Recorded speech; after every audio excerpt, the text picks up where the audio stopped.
चुनाव हो या ना हो, हर साल 2 बार टटोला जाता है मूड ऑफ द नेशन। आएंगे तो मोदी ही। जिस तरह से ये सर्वे पेश किया गया है उससे लगता है कि 2024 में नरेंद्र मोदी जी इस समय फ्रंट रनर है। अमित शाह जी अच्छे प्रशासक हैं, रणनीतिकार हैं, मोदी जी के भरोसेमंद हैं, पार्टी संगठन अच्छे संगठन करता है, वो सब उनके अंदर है। लेकिन अभी जनाधार के मामले में मैं योगी जी को आगे मानता हूं। एंटी मोदी फिगर अगर कोई है कि मोदी जी को लगातार कोविड हो, चीन हो, आर्थिक स्थिति हो, इन सब मुद्दों को कौन टक्कर दे रहा है? राहुल गांधी दे रहे हैं। बाकी के जो विरोधी नेता है अपने अपने राज्य तक सीमित है। जैसे ही चंद्रयान चांद पर उतर आता है, मोदी जी आपके सामने आ जाते हैं। तो 360 डिग्रीज ये शैली है उनकी। आप उसे इवेंट मैनेजमेंट कहिए, मार्केटिंग कहिए या लोकप्रियता कहिए। अगर असफलता के समय वो एक नेता के रूप में, एक अभिभावक के रूप में वहां पर खड़े थे, तो सफलता के समय वहां पे उनका चेहरा आने पे आपत्ति कितनी होनी चाहिए? जो नेता है वो चुनाव लड़ेगा, पब्लिसिटी वाले एंगल पे काम करेगा, उसको चुनाव लड़ा हुआ नेता नहीं, फिर नेता किस बात का है? फिर तो आश्रम चलाए ना जाकर के। मोदी जी ने एक चीज की है कि जहां उनकी कमजोरी होती है या जहां उनकी सरकार विफल होती है, उन चीजों में मोदी जी किसी और को आगे कर लेते हैं। मैं इस वजह से कह रहा हूं, अगर आप देखिए मणिपुर, उनके फेलियर को भी लोग ओन अप कर लेते हैं और कहते हैं कि नियत उनकी ठीक थी और व्यक्तिगत रूप से उन्होंने एफर्ट बहुत लगाया। दीपिका पादुकोणे मेरी फेवरेट है। मैंने पहले भी आपके प्रोग्राम में कहा 70 के दशक में मेरी फेवरेट जीनत अमान हुआ करती थी। अब दीपिका पादुकोणे लल्लन टॉप है, बाकी सबके जगह पे कंटाप है, इसलिए हम उसको वहीं पर विराम दें। अगर आपको पता चले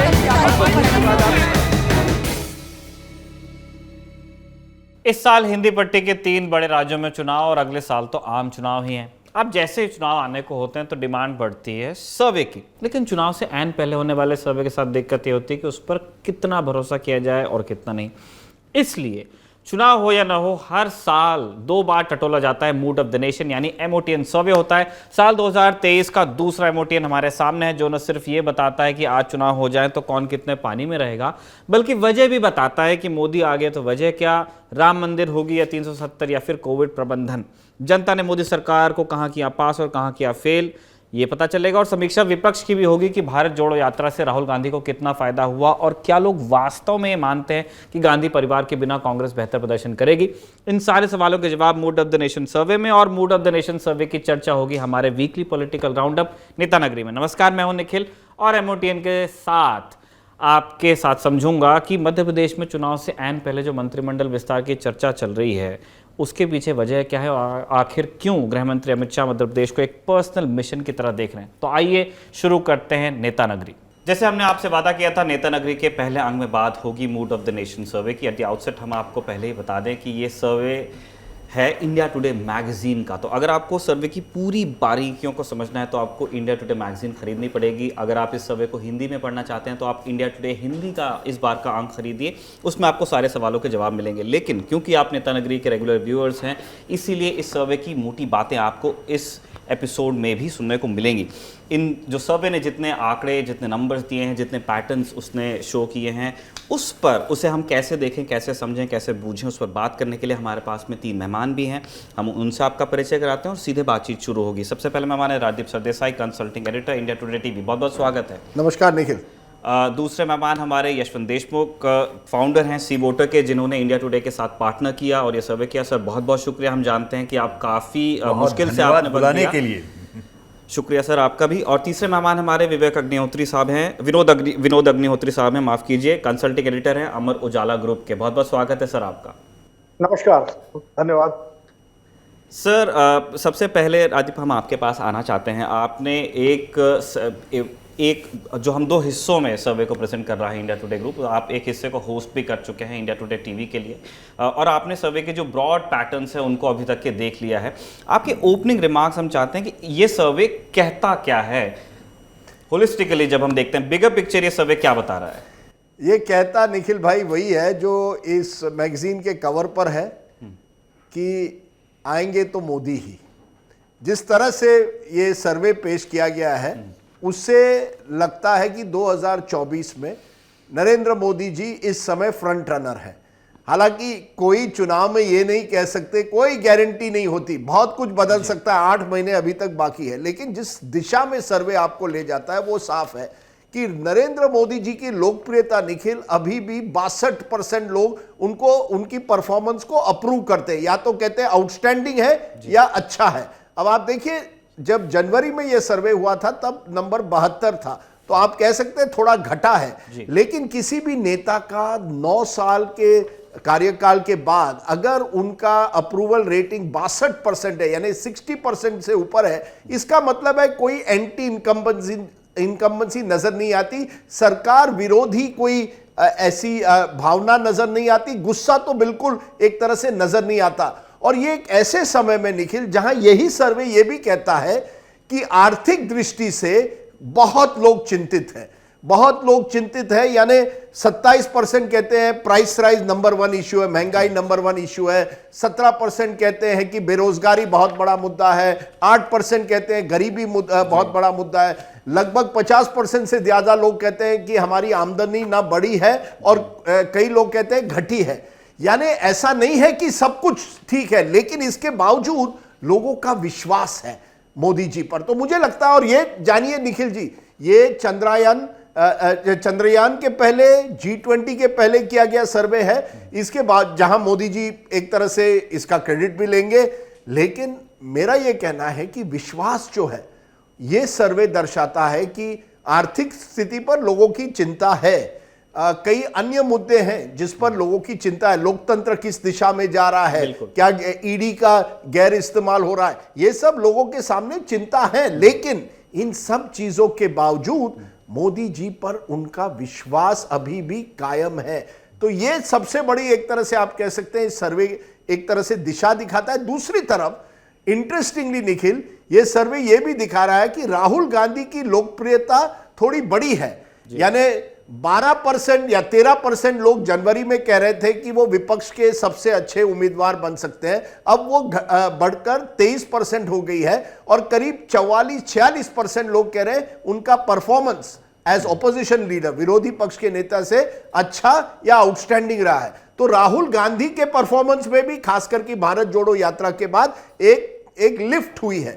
लेकिन जब आप कंपेयर करते हैं, हालांकि हमारी सिस्टम प्रेसिडेंशियल नहीं है, लेकिन सर्वे, ये यशवंत जी बताएंगे, सर्वे में तो सवाल पूछा गया है कि आप किसको प्रधानमंत्री चाहते हैं, वहां गैप अभी भी बहुत बड़ा है, काफी ज्यादा है, और ये आप देखिए ना, बहुत बड़ा गैप है दोनों के बीच। और यही वजह है कि क्योंकि आजकल जनरल आम चुनाव जो है एक तरह से लीडरशिप कॉन्टेस्ट बन गए हैं, इस वजह से मोदी जी और बीजेपी को एक बहुत बड़ी एडवांटेज। और एक इंटरेस्टिंग इस सर्वे में एक सवाल है, ये पूछा गया बीजेपी वोटरों से कि आप बीजेपी को क्यों वोट देंगे। 44% बहुत महत्वपूर्ण है, बीजेपी वोटरों को जब पूछा गया आप बीजेपी को क्यों वोट देंगे, इस सी वोटर सर्वे में 44% वोटर बीजेपी के वोटर कह रहे हैं मोदी जी की वजह से। यानी आप सोचिए, ब्रांड मोदी एक तरह से बीजेपी से भी बड़ा बन गया है। कई ऐसे लोग हो सकते हैं जो स्विंग वोटर है, जो पहले कांग्रेस को वोट देते थे या अन्य पार्टियों को, जो बीजेपी की तरफ आ गए हैं, वो मोदी जी के नाम पर दे रहे हैं। और इसी वजह से बीजेपी का वोट शेयर जो का त्यों है 38%, 38%, 1% इजाफा कंपेयर टू 2019। वही कांग्रेस का वोट शेयर 19% से केवल 20% तक गया है। तो नए वोटर जो हैं वो विपक्ष की तरफ नहीं आए। राहुल गांधी की लोकप्रियता ज्यादा कांग्रेस और विरोधी पक्ष के वोटर में बढ़ी है। तो पूरी चीज जो जैसे हम बार बार मैं कहता हूं 2019 में एक वर्ड यूज हुआ Nikhil, TeaMo factor, there is Modi only, यानी मोदी ही है। आज की तारीख में अभी भी वो बरकरार है, लेकिन और ये आखिरी बात मैं कहूंगा, अगर आप स्टेट लेवल पर जाए, देश पर मोदी हावी है, लेकिन जब आप राज्य में जाते हैं तो ये डबल इंजन की बात जो होती है वो इतनी तरह से चल नहीं रही है। कई ऐसे राज्य हैं जहां मुख्यमंत्री जो है, विरोधी पक्ष के मुख्यमंत्री लोगों को प्रिफर होते हैं, बीजेपी के मुख्यमंत्रियों की इतनी लोकप्रियता नहीं है। और ये एक चिंता का विषय हो सकता है, क्योंकि जब आप देखेंगे राज्य में चुनाव होते हैं नवंबर दिसंबर में, तो बीजेपी के सामने एक चुनौती जरूर नजर आ सकती है। वही वोटर जो है मूड ऑफ द नेशन में, जो केंद्र में कह रहा है मुझे मोदी चाहिए, वही वोटर कह रहा है राज्य में एक अलग राय उसकी बन रही है। कई राज्यों में हम देख रहे हैं इस सर्वे में। बिल्कुल। और राजीव सर, हम इस सर्वे के जो स्पेसिफिक्स हैं उस पर हम थोड़ा विस्तार से बात करने ही वाले हैं, लेकिन उससे पहले हम चाह रहे हैं कि देशमुख सर, क्योंकि बहुत सारे लोगों के दिमाग में ये सवाल है कि जैसे इस सर्वे का जो बड़ा संकेत है कि जो एक स्मूथ सेलिंग नज़र आ रही है एनडीए सरकार के लिए, प्राइम मिनिस्टर मोदी के लिए, तो वो ये भी जानना चाहेंगे कि ये आंकड़े कैसे इकट्ठा किए गए हैं। सर, हमें मालूम है कि पूरी मेथोडोलॉजी एक्सप्लेन करना यहाँ थोड़ा मुश्किल होगा, लेकिन हम सैम्पल साइज़ के बारे में और जो जिस तरह से हमने ये सर्वे कंडक्ट किया है उसके बारे में अगर दर्शकों को एक आइडिया दे सकें तो वो समझें कि ये कितने एक्यूरेट आंकड़े हैं या इन्हें कितना वो वजन दें। देखिए निखिल, एक तो बहुत बड़ा अंतर इस सर्वे में और बाकी सब चीज़ों में है, वो ये कि ये डेली ट्रैकर भी है जी। हम साल के 365 दिन 11 भाषाओं में रोज सर्वेक्षण करते हैं। तो कई बार ऐसा होता है कि कोई सर्वे अगर साल में एक बार किया गया, 2 बार किया गया, तो उस सर्वे में कुछ अगर गलत इन्फॉर्मेशन आ गई तो हमारा आकलन गलत भी हो सकता है। लेकिन करत करत अभ्यास के जड़मत हो सुजान, तो अगर कोई काम अगर आप रोज़ कर रहे हैं तो आपके पास में एक ट्रेंड लाइन भी बनती है उसको चेक करते रहने की। तो 25-1 हज़ार लोगों से जो हमने बात की पिछले 1 महीने में वो अपनी जगह पे है, लेकिन 1.25 लाख से ज़्यादा लोग मतदाता जो कि हमने 27 जनवरी से लेकर के 14 अगस्त के बीच में जिनसे बात की, यानी जो 26 जनवरी का एमओटीएन था उसके दूसरे दिन के बाद से, उसका आकलन भी इसमें शामिल है। उससे फ़ायदा क्या है? उससे फ़ायदा ये है कि जो 25,000 लोगों की बातचीत के ट्रेंड हमारे पास में पिछले 1 महीने में आए, वो हमने उनसे ये भी चेक किया कि पिछले 6 महीने की जो हमारी ट्रेंड लाइन है उससे कुछ उलट पुलट तो नहीं है। दूसरी बात, जब हम प्रोजेक्शंस करते हैं, इसको इस बात समझिए कि पूरे भारत का प्रोजेक्शन करने के लिए अगर आपको केवल वोट शेयर का प्रोजेक्शन करना है तो दरअसल स्टैटिस्टिकली स्पीकिंग आपको 1280 सैंपल से भी काम चल जाएगा। लेकिन अगर पूरे भारत के बाद में आप कहेंगे कि आप हमें उत्तर प्रदेश का बताइए, तो हम उत्तर प्रदेश के लिए हमें 1280 या उससे ज़्यादा 1500 के आसपास सैंपल करने आवश्यक होंगे। लेकिन तभी भी हम आपको लखनऊ का नहीं बता पाएंगे, उसके लिए मुझे लखनऊ के अंदर उतने सैंपल करने होंगे, और लखनऊ के अंदर भी मैं उस विधानसभा सेगमेंट तक नहीं जा पाऊंगा। तो जितने छोटे लेवल का आपको प्रोजेक्शन चाहिए उतना ज़्यादा आपको सैंपल साइज बड़ा करना पड़ता है। तो करीब करीब 1.25 लाख के आसपास का सैंपल साइज जब आपका एक हो जाता है तो उससे आपको माइक्रो लेवल के ट्रेंड्स ज़्यादा बेहतर समझ में आते हैं। और ऐसे राज्यों में जहां पर खास तौर पर विरोधाभासी उठापटक अलायंसेस हैं, महाराष्ट्र का ही देखिए आप जी, कितने तरह के अलायंसेस बन रहे हैं, बिगड़ रहे हैं। जो लोग पिछले चुनाव में साथ में गए थे वो आज दूसरी तरफ खड़े हैं। ऐसे में जो विरोधाभास उनके सपोर्ट बेसिस के अंदर है उसको नापना, अध्ययन करना एक टाइम पीरियड, टाइमलाइन के ऊपर बहुत आवश्यक होता है। क्योंकि जब उठापटक होती है तो उठापटक के ठीक पहले का मूड क्या था, उठापटक के बाद का मूड क्या हुआ, ये सारी चीज़ों को देखना बहुत ज़रूरी होता है। इसलिए सैंपल साइज कई बार राष्ट्रीय लेवल पे इस तरीके के आकलन के लिए हमको बड़ी रखनी पड़ती है। लेकिन महत्व की बात यह है कि ये काम केवल एक बार का नहीं है, ये रोज़ 365 दिन साल भर करने वाला काम है। और ये आकलन उसी तरीके से निकल के भी आता है जिसमें हम बड़े ट्रेंड लाइन को, एक लंबे ट्रेंड लाइन को बड़े सैंपल के साथ पे हम देखते हैं, चेक करते हैं और तब हम आपके सामने लेके आते हैं। और बिल्कुल, और हम हर 6 महीने में इंडिया टुडे समूह एमओटीएन करवाता रहता है, तो आप एमओटीएन टू एमओटीएन भी ट्रेंड्स देख सकते हैं और उनमें से कुछ ट्रेंड्स हम यहाँ डिस्कस भी करने वाले हैं। यहाँ से आगे नेता नगरी की बातचीत का एक फॉर्मेट हम आपको बता रहे हैं किस तरह से होगा। हमारे पास 2 सीनियर जर्नलिस्ट हैं, अग्निहोत्री साहब हैं, रादीप सर हैं, ये दोनों कमेंट करेंगे और हम फिर जाएंगे बार बार देशमुख साहब के पास में कि क्योंकि सर्वे उन्होंने करवाया है और उसकी निटी ग्रिटीज उनको पता है, तो वो आकलन से कितने सहमत या असहमत हैं। अग्निहोत्री साहब, हम आपके पास आना चाहते हैं। जो एमओटीएन का आकलन ये कहता है कि यदि आप चुनाव हो जाते हैं, अगस्त का महीना चल रहा है 2023, 200 दिन से भी बहुत कम वक्त बचा हुआ है लोकसभा चुनाव में, वो कह रहे हैं कि अगर अभी चुनाव हो जाएं तो एनडीए 306 सीटें ले आएगा, इंडिया गठबंधन जो है वो 193 सीटें, और जो अदर्स हैं उसमें कुछ एग्नोस्टिक पार्टी हैं, वाईएसआर वगैरह, और अन्य का आंकड़ा रहेगा 44। और इसमें भी वो कह रहे हैं कि भारतीय जनता पार्टी की अकेली 287 सीटें होंगी, मतलब सिंपल मेजॉरिटी उनके पास है ही। कांग्रेस एक थोड़ा सा इंप्रूवमेंट रहेगा, उसमें 74 आकलन है ये, और अन्य जिसमें कांग्रेस को छोड़ के बाकी सारी पार्टियां आ जा रही हैं, बीजेपी से इतर उनके गठबंधन को छोड़ के, वो 182 है। आप जिस तरह से चीज़ें देख रहे हैं, एक बड़ा समाचार समूह आप भी चला रहे हैं सर, आपका फीडबैक भी यही है? इसी दिशा में आपको भी चीज़ें सुनने को, पढ़ने को मिल रही हैं? देखिए, सर्वे पर अगर हम बात करें तो सर्वे के आंकड़े जो है, जो बताते हैं, राजदीप ने तो बहुत विस्तार से बताया ही है और यशवंत ने भी पूरी मेथोडोलॉजी पे भी प्रकाश डाला है। मुझे लगता है अभी बिल्कुल एक्सपेक्टेड लाइंस की चीजें हैं, जिस तरह से हम सब सोच रहे हैं। उसका कारण है, आज की तारीख में एनडीए जो है वो उसका घर अपनी तरह से व्यवस्थित है। उसके पास नरेंद्र मोदी जैसा लोकप्रिय नेता है जिसकी अपनी क्रेडिबिलिटी है, साख है, विश्वास है, भरोसा है। भारतीय जनता पार्टी का पूरा संगठन है, आरएसएस का पूरा तंत्र है और सरकार का पूरे संसाधन और रिसोर्सेज हैं। तो वो एक बहुत मजबूत स्थिति में है हर तरह से।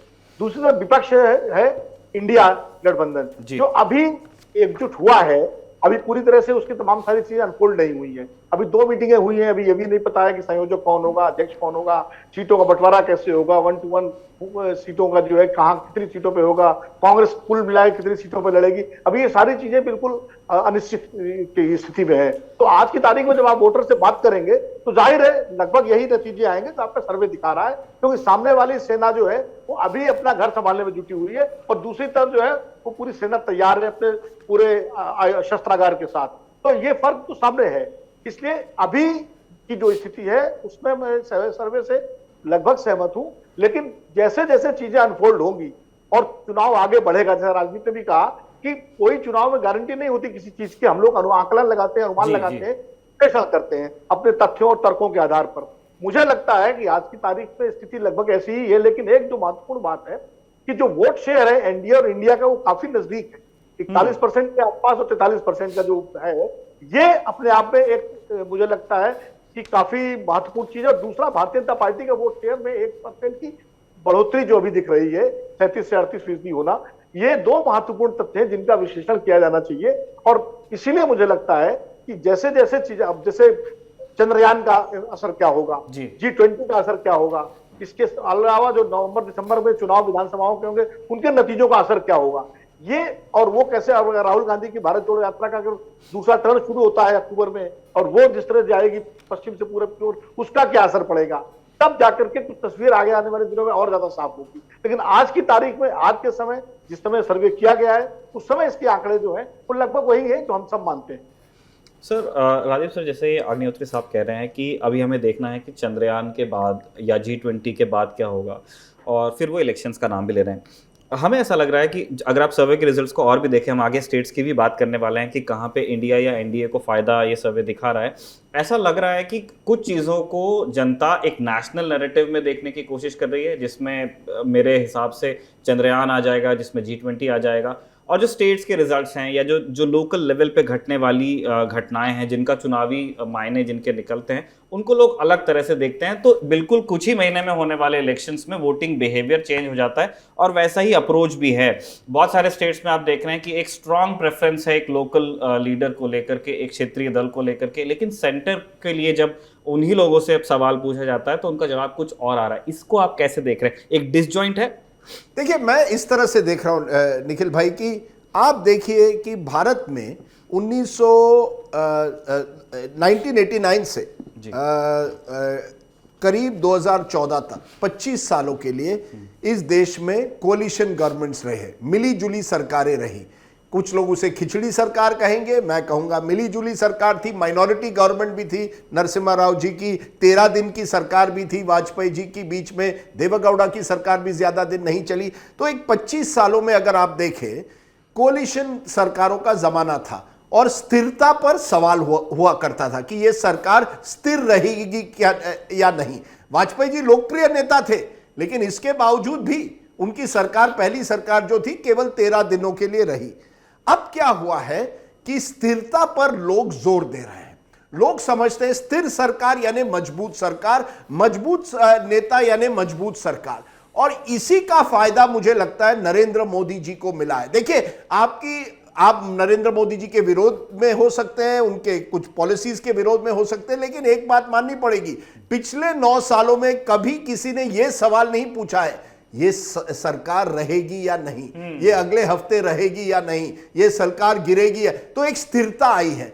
उस स्थिरता का मुझे लगता है मजबूती से इस सरकार ने पूरी तरह से फायदा उठाया। और आपने G20 का जिक्र किया, आप देखिए इस सर्वे में पूछा गया, has prime minister Modi stature increase globally, क्या विश्व में नरेंद्र मोदी जी की साख है वो बड़ी है? 61 लोग कहते हैं हां। अब आप सोचिए, बीजेपी का वोट है 38%, लेकिन जब यह सवाल पूछा गया है कि क्या भारत की, आप कहिए मोदी जी की एक ग्लोबल इमेज बन गई है, विश्व गुरु की तरह जो उनके जो सपोर्टर्स हैं, उनके समर्थक उनको जानते हैं, तो 61% कहते हैं हां। यानी कहीं ना कहीं, क्योंकि हम एक कोलिशन ईरा में, एक युग था मिली जुली सरकारों का, वहां से हम एक मेजॉरिटी गवर्नमेंट की तरफ आ गए हैं, तो लोग सोच रहे हैं हमें मजबूत नेता चाहिए। ये बड़ा एक फर्क आ गया है। पहले जो इलेक्शंस हुआ करते थे, खास करके 90 के दशक में, इस तरह के लीडरशिप कॉन्टेस्ट नहीं हुए। हालांकि बीजेपी ने जरूर प्रयास किया, वाजपेयी जी का उन्होंने एक तरह से प्रोजेक्ट किया, मैन इंडिया अवेट्स, जो जिस व्यक्ति को भारत की एक तरह से भारत उनकी तरफ देख रहा है, तो मोदी जी को देखकर जो एक तरह से उन्होंने कनेक्ट किया है। और देखिए निखिल, ये हमें डिस्कस करना चाहिए कि 9 साल बाद आप दुनिया भर में देखिए, कई नेता जो हैं उनको कुछ ना कुछ तो एंटी इनकम्बेंसी होती है, कुछ ना कुछ लोग कहते हैं कि यार बहुत हो गया। लेकिन केवल हमारे एक पोल में अगस्त 2021 में, यानी कोविड की दूसरी जो महामारी हुई उसके बाद मोदी जी की लोकप्रियता घटी थी, क्योंकि तब एक जो तबाही हुई थी, जो सिस्टम कोलैप्स हो गया था, लोगों ने सिस्टम को क्वेश्चन किया। उस पोल को छोड़ के, अगस्त 2021 का पोल छोड़ के, मोदी जी की लोकप्रियता लगभग 60% के ऊपर रही है। जो मुझे लगता है, और यशवंत इस पे बारे में ज्यादा जानेंगे, मुझे नहीं लगता विश्व में किसी एक नेता इतना कह सकता है कि मैं 10 साल से लगातार एक लोकतंत्र में। हाँ बिल्कुल, जैसे विवेक अग्निहोत्री जी कह रहे हैं कि विनोद अग्निहोत्री जी कह रहे हैं कि वहां बीजेपी को फायदा है, साधन उनके साथ है, उनके साथ पूरी यंत्रणा है।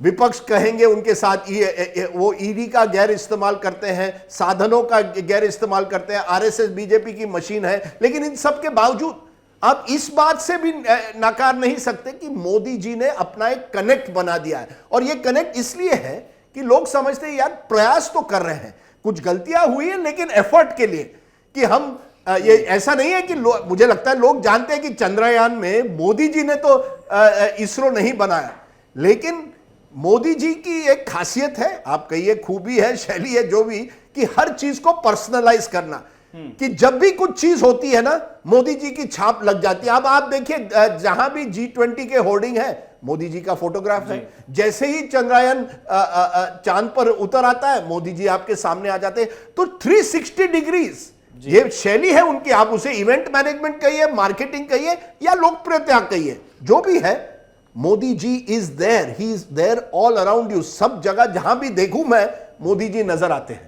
बिल्कुल। वैसे जहाँ तक चंद्रयान की बात है, तो पिछले दिनों ये हुआ कि जो हमारी खास सीरीज है guest in the news room, उसमें देश के जाने माने साइंटिस्ट आए थे, चिदम्बरम, जो कि 17 साल नेशनल साइंटिफिक एडवाइजर रहे और सीधे प्राइम मिनिस्टर को वो एडवाइस करते थे। और उन्होंने कई प्राइम मिनिस्टर के साथ काम किया, उन्होंने वाजपेयी साहब के साथ काम किया, उन्होंने मनमोहन सिंह के साथ काम किया, उन्होंने प्रधानमंत्री मोदी के भी साथ काम किया, और अभी वो हमसे मिले तो उन्होंने कहा कि स्पेसिफिकली टू इसरो जो टिप्पणी आई उसमें मैं साफ कर देना चाहता हूँ। उन्होंने कहा कि मैं कब से देख रहा हूँ, किसी भी पॉलिटिकल लीनिंग की सरकार रही हो, या गठबंधन सरकार रही हो, या सिंपल मेजॉरिटी वाली सरकार रही हो, उन्होंने साइंस एंड टेक्नोलॉजी, या जो हमारा न्यूक्लियर प्रोग्राम रहा है, जो स्ट्रेटेजिक इंपॉर्टेंस की चीज़ें रही है, उसमें एक जनरल एक अलाइनमेंट आपको देखने को मिलता है कि जो पहले से प्रोग्राम्स चले आ रहे हैं वो चलते रहते हैं और उसको सक्सेसिव गवर्नमेंट सपोर्ट भी करती रहती है। बिल्कुल हो सकता है कि उनकी पब्लिसिटी में क्या फ़र्क आया है वो आप देख सकते हैं। देशमुख साहब, राजीव सर कह रहे थे कि शायद दुनिया में और जगह हम ये नहीं देख रहे हैं। आप यूएस में भी काफ़ी काम करते हैं, हम वहाँ से भी तुलना चाहते हैं कि कहीं ये देखने को नहीं मिल रहा है कि 9 साल हो गए हैं और जबकि इतना टफ रहा है। आपने कोविड महामारी के 2 बड़े दौर देखे, भारत का दुर्भाग्य रहा कि काफ़ी हमारे यहाँ भी लोगों की जानें गई, फिर उसके बाद हम रूस यूक्रेन युद्ध के बाद जो स्थिति उत्पन्न हुई उसको देख रहे हैं, इन्फ्लेशन देख रहे हैं, जो कि हमारा ही एमओटीएन कह रहा है कि जब इन्फ्लेशन ऊपर जाता है तब अप्रूवल रेटिंग थोड़ी सी नीचे आ जाती है। लेकिन हम देख रहे हैं कि जनरली आप ये देख रहे हैं कि उस नेता की पॉपुलैरिटी को हिट नहीं कर पाई है कोई चीज़। आपको क्या कारण लगता है? देखिए, ये बात सच है कि मुझे याद नहीं पड़ता कि हाल फिलहाल में किसी और देश में जो लोकतांत्रिक मुल्क हो जी, वहाँ पर सेकंड टर्म के बाद में भी इस तरीके की अप्रूवल रेटिंग किसी नेता की हो। पहले टर्म के बाद में तो हो जाती है, लेकिन सेकंड दूसरे टर्म में अमेरिका में तो बाइडेन साहब के तो पहली टर्म के बाद में रसातल में जा चुकी है अप्रूवल रेटिंग जी। लेकिन बराक ओबामा जैसे नेता की भी दूसरे टर्म के अंत तक आते आते उनकी रेटिंग जो है बिल्कुल ही विचित्र स्थिति को प्राप्त हो चुकी थी। ऐसे में कुछ तो है, और वो जो कुछ है वो जैसा कि राजदीप ने अभी बोला कि उसमें बहुत कुछ है, वो केवल कुछ रातों रात ऐसे ही नहीं हो जाता। उसमें प्रधानमंत्री मोदी का एक व्यक्तिगत कनेक्ट लोगों के साथ में, सीधा संवाद, उसकी एक भूमिका है। उनकी विश्वसनीयता, जब वो एक ये बिल्कुल सिनेमा की लाइन की तरह बोलते हैं ना कि ये मोदी की गारंटी है, जो उनके क्रिटिक हैं वो ये कहते हैं कि क्या ये अजीब सा थिएट्रिकल मोड में वो बात कर रहे हैं, लेकिन वो जो क्रिटिक्स हैं उनको अजीब लग सकता है, लेकिन नरेंद्र मोदी अच्छे से जानते हैं कि जब वो ये लाइन बोलते हैं तो वो अपने वोटरों से सीधा संवाद कर रहे हैं। वो कह रहे हैं मेरी पार्टी मत देखो, मेरे एमपीज और एमएलएज मत देखो, जब वोट देने की बारी आए मुझे देखो, मेरी गारंटी है मैं ये डिलीवर करूंगा। और मुझे लगता है ये सीधा संवाद उनको बाकी सारे नेताओं से बहुत अलग करता है। दूसरी बात, चंद्रयान के मसले के ऊपर जी, ये बात सच है कि वैज्ञानिकता के आधार पे इसरो का अपना काम चल रहा है, जो श्रेय है वो वैज्ञानिकों को जाता है जी। लेकिन प्लेसमेंट, भूमिका और उत्साहवर्धन, राइट, इसका एक अपना रोल होता है। अगर अपने देश के शीर्षस्थ नेता को अपने बीच में पा करके वैज्ञानिकों का उत्साह बढ़ता है। और दूसरी बात है, न भूलें कि जिस समय नरेंद्र मोदी चंद्रयान 2 के समय फेलियर के समय वहां मौजूद थे, जिस समय वो क्रैश लैंडिंग को प्राप्त हुआ था, उस समय पर भी वो वहां पर मौजूद थे, वैज्ञानिकों को सांत्वना दे रहे थे, और उसके बाद में जो विजुअल्स थे वो भी प्रेषित हुए। तो अगर असफलता के समय वो एक नेता के रूप में, एक अभिभावक के रूप में वहां पर खड़े थे, तो सफलता के समय वहां पे उनका चेहरा आने पे आपत्ति कितनी होनी चाहिए, ये एक अलग मतलब मुझे ऐसा लगता है कि सर इसके ना दो हिस्से हो गए। मतलब छोटा मुंह बड़ी बात, आप तो बेहतर जान रहे हैं चीजों को, लेकिन मेरी जो सीमित समझ कहती है कि इस बहस के दो पक्ष हैं। ये चंद्रयान वाला जो डिबेट है, इसमें क्रेडिट, एक पक्ष है ट्रूप मोराल कि जो सबसे बड़ा पॉलिटिकल अपॉइंटी है, सबसे ऊंचा संवैधानिक पद है हमारा राष्ट्रपति के बाद, जो इन्वॉल्व हो सकते हैं लोगों के साथ में। राष्ट्रपति तो बहुत उनकी गरिमामयी उपस्थिति वाले जोन में वो रहते हैं। Prime minister day to day engage करते हैं, पॉलिटिकल एग्जीक्यूटिव को वो देखते हैं, तो वो उनके प्रेजेंस से ट्रूप मोराल पे फर्क पड़ता है। तो वो फेलियर के टाइम भी थे, तो वो सक्सेस के टाइम हो सकते हैं अगर वो इसरो के साइंटिस्ट को मोटिवेट करता है तो। दूसरा पक्ष है उसका पब्लिसिटी एंगल, तो वो तो एक नेता, देखिए वो तो नेता है, वो जो नेता है वो चुनाव लड़ेगा, पब्लिसिटी वाले एंगल पे काम करेगा, उसको चुनाव नेता हुआ। नेता नहीं, फिर नेता किस बात का है? correct, फिर तो आश्रम चलाए ना जाकर के वो अलग विषय हो गया। तो नेता है तो वो तो जहां उसको मौका मिलेगा उस जगह पे इनहेरेंटली वो इंस्टिंक्टिव होता है। और अगर कोई इंस्टिंक्टिवली कोई नेता ये नहीं कर पा रहा है तो फिर तो मैं तो सवाल खड़ा करूंगा पॉलिटिकल कम्युनिकेशन के ऊपर कि वो नेता कहलाने की स्थिति में भी है कि नहीं है। मैं एक छोटी सी बात यशवंत भाई से थोड़ा डिसएग्री करता हूं कि मोदी जी ने एक चीज की है कि जहां उनकी कमजोरी होती है या जहां उनकी सरकार विफल होती है, उन चीजों में मोदी जी किसी और को आगे कर लेते हैं। मैं इस वजह से कह रहा हूं, अगर आप देखिए मणिपुर में आपने देखा होगा और सर्वे भी बता रहा है कि 30% लोग केंद्र को जिम्मेदार रखते हैं, 25% राज्य को, लेकिन मोदी जी को नहीं। Modi ji as an individual को कोई जिम्मेदार नहीं रख रहा कि मणिपुर में हुआ। चीन से लीजिए, चीन और पाकिस्तान के बीच में जो खास करके चीन पर जो बॉर्डर पर स्थिति है, उसमें भी लोग मोदी जी को नहीं जिम्मेदार ठहरा रहे कि चीन के साथ इतने महीनों से, इतने सालों से एक बॉर्डर डिस्प्यूट है, हमारे हमारे जो सैनिक हैं वहां गलवान में शहीद हुए, तब प्रधानमंत्री ने कहा कि 1 इंच भी नहीं गई है हमारी जमीन, तब उस पर सवाल नहीं उठता है। अब आप देखिए करप्शन देखिए जी, अब इलेक्ट्रल बॉन्ड से लेके सीएजी के रिपोर्ट्स निकलते हैं और कई लोग कर्नाटका में 40% कमीशन की बात होती है, लेकिन कोई भी जब सवाल पूछा गया biggest failure of NDA government, corruption का नाम ही नहीं है। प्राइस राइस देखिए, तो मोदी जी ने अपने आप को उन चीजों से अलग किया है जहां सरकार की कमजोरी नजर आती है, और जहां उपलब्धि है वहां आगे निकल जाते हैं। कोविड 2.0 में, कोविड की जब दूसरी महामारी हुई तब मोदी जी की लोकप्रियता कम हुई, लेकिन उसके 4 महीने बाद जैसे ही वैक्सीन प्रोग्राम शुरू होता है, मोदी जी लोगों के सामने नजर आते हैं। कोविड 2.0 में नजर नहीं आए, लेकिन वैक्सीन जब शुरुआत नजर आ जाते हैं और उनकी लोकप्रियता बढ़ती है। तो ये इनकी शैली है। मैं इस तरह से ये नेता जानता है किस समय क्या करना है। लेकिन मुझे लगता है राजदीप की अपार्ट फ्रॉम दैट एक बात ये भी है यहां पर कि शायद लोग मोदी को, प्रधानमंत्री मोदी को 24 घंटे में से 28 घंटे काम करते हुए देखते हैं, उसके कारण एक विश्वसनीयता का एक एंगल आता है। मुझे लगता है लोग उस एफर्ट को देते हैं। जैसे सबसे बड़ा आर्ग्यूएबली 9 सालों का जो पॉलिसी फेलियर है राजदीप, वो डिमोनेटाइजेशन का था। लेकिन आज भी जनता के बीच में जाइए और आप पूछिए तो जनता ये कहती है कि डिसीजन गलत था लेकिन अच्छी नीयत से लिया था। तो ये बड़ी विचित्र स्थिति होती है जहां पे उनके फेलियर को भी लोग ओन अप कर लेते हैं और कहते हैं कि नीयत उनकी ठीक थी और व्यक्तिगत रूप से उन्होंने एफर्ट बहुत लगाया, उस एफर्ट को लोग वोट नहीं, इसलिए उनको नंबर 1 दिया गया handling of covid pandemic. And में सबसे बड़ी उपलब्धि मोदी जी क्या है, ये नहीं राम मंदिर नहीं कोई कह रहा है हैंडलिंग ऑफ कोविड पैंडेमिक, यानी उसी कोविड महामारी को जिनको उनको नेगेटिव मार्क्स मिले थे अगस्त में 2021 में, अगस्त 2023 में लोग कह रहे नहीं, क्योंकि प्रयास किया, लोगों को लगता है उन्होंने प्रयास किया है। ठीक है, इन दोनों बिंदुओं पे एमओटीएन का सर्वे इन क्रक्स में क्या कहता है मैं आपको बता देता हूं, फिर हम अग्निहोत्री साहब के पास जाएंगे। जो बिगेस्ट फेलियर बताए गए उसमें से 25% लोगों ने कहा कि प्राइस राइज, महंगाई को सबसे बड़ी असफलता मानते हैं। दूसरे नंबर पे था बेरोजगारी, 17% लोगों ने कहा, और इकोनॉमिक ग्रोथ जो उनके अपेक्षा के मुताबिक रही या नहीं रही है, उनको 12% लोग मानते हैं कि ये बिगेस्ट फेलियर था इन 9 सालों का, 9.5 सालों का। और बिगेस्ट अचीवमेंट जैसे राजीव बता चुके हैं, हैंडलिंग ऑफ कोविड को 21% लोग मानते हैं कि सबसे बढ़िया अचीवमेंट आपका वो था। 13% लोगों ने कहा करप्शन फ्री गवर्नमेंट, और आर्टिकल 370 का रेवोकेशन जो निष्प्रभावी हुआ अनुच्छेद 370 जम्मू कश्मीर से, वो 12% लोग कहते हैं कि वो सबसे बड़े अचीवमेंट में है। हम अगले उसमें जाना चाहते हैं। प्राइम मिनिस्टर कह चुके हैं 2 बार, एक बार वो मंडपम के उद्घाटन में उन्होंने कहा, और दूसरा फिर लाल किले पे जब उनका संबोधन था 15 अगस्त वाला, उसका संकेत यही था कि अगले साल भी वो वहीं खड़े होकर के एड्रेस कर रहे होंगे। इसका मतलब वो कॉन्फिडेंट है कि अगली विक्ट्री भी उनकी है, उनकी पार्टी की, और उस पोस्ट पे भी वो बने रहेंगे जिस पे। अग्निहोत्री साहब, हमने सर्वे में पूछा कि बिल्कुल, अब ये तो एक बिल्कुल नेचुरल ऑर्डर ऑफ थिंग्स है कि कोई ना कोई व्यक्ति उसकी एक उम्र होती है, उसका एक समय होता है। एक सवाल ये पूछा गया कि best suited to succeed Modi कौन होगा, मतलब प्रधानमंत्री का सक्सेसर सबसे बढ़िया कौन होगा, और 29% लोगों ने कहा, और ये कुछ लोगों को सुन के आश्चर्य भी हो सकता है क्योंकि जिस तरह से योगी आदित्यनाथ पूरे देश में फेमस हैं, हम उस एंगल पे भी आएंगे।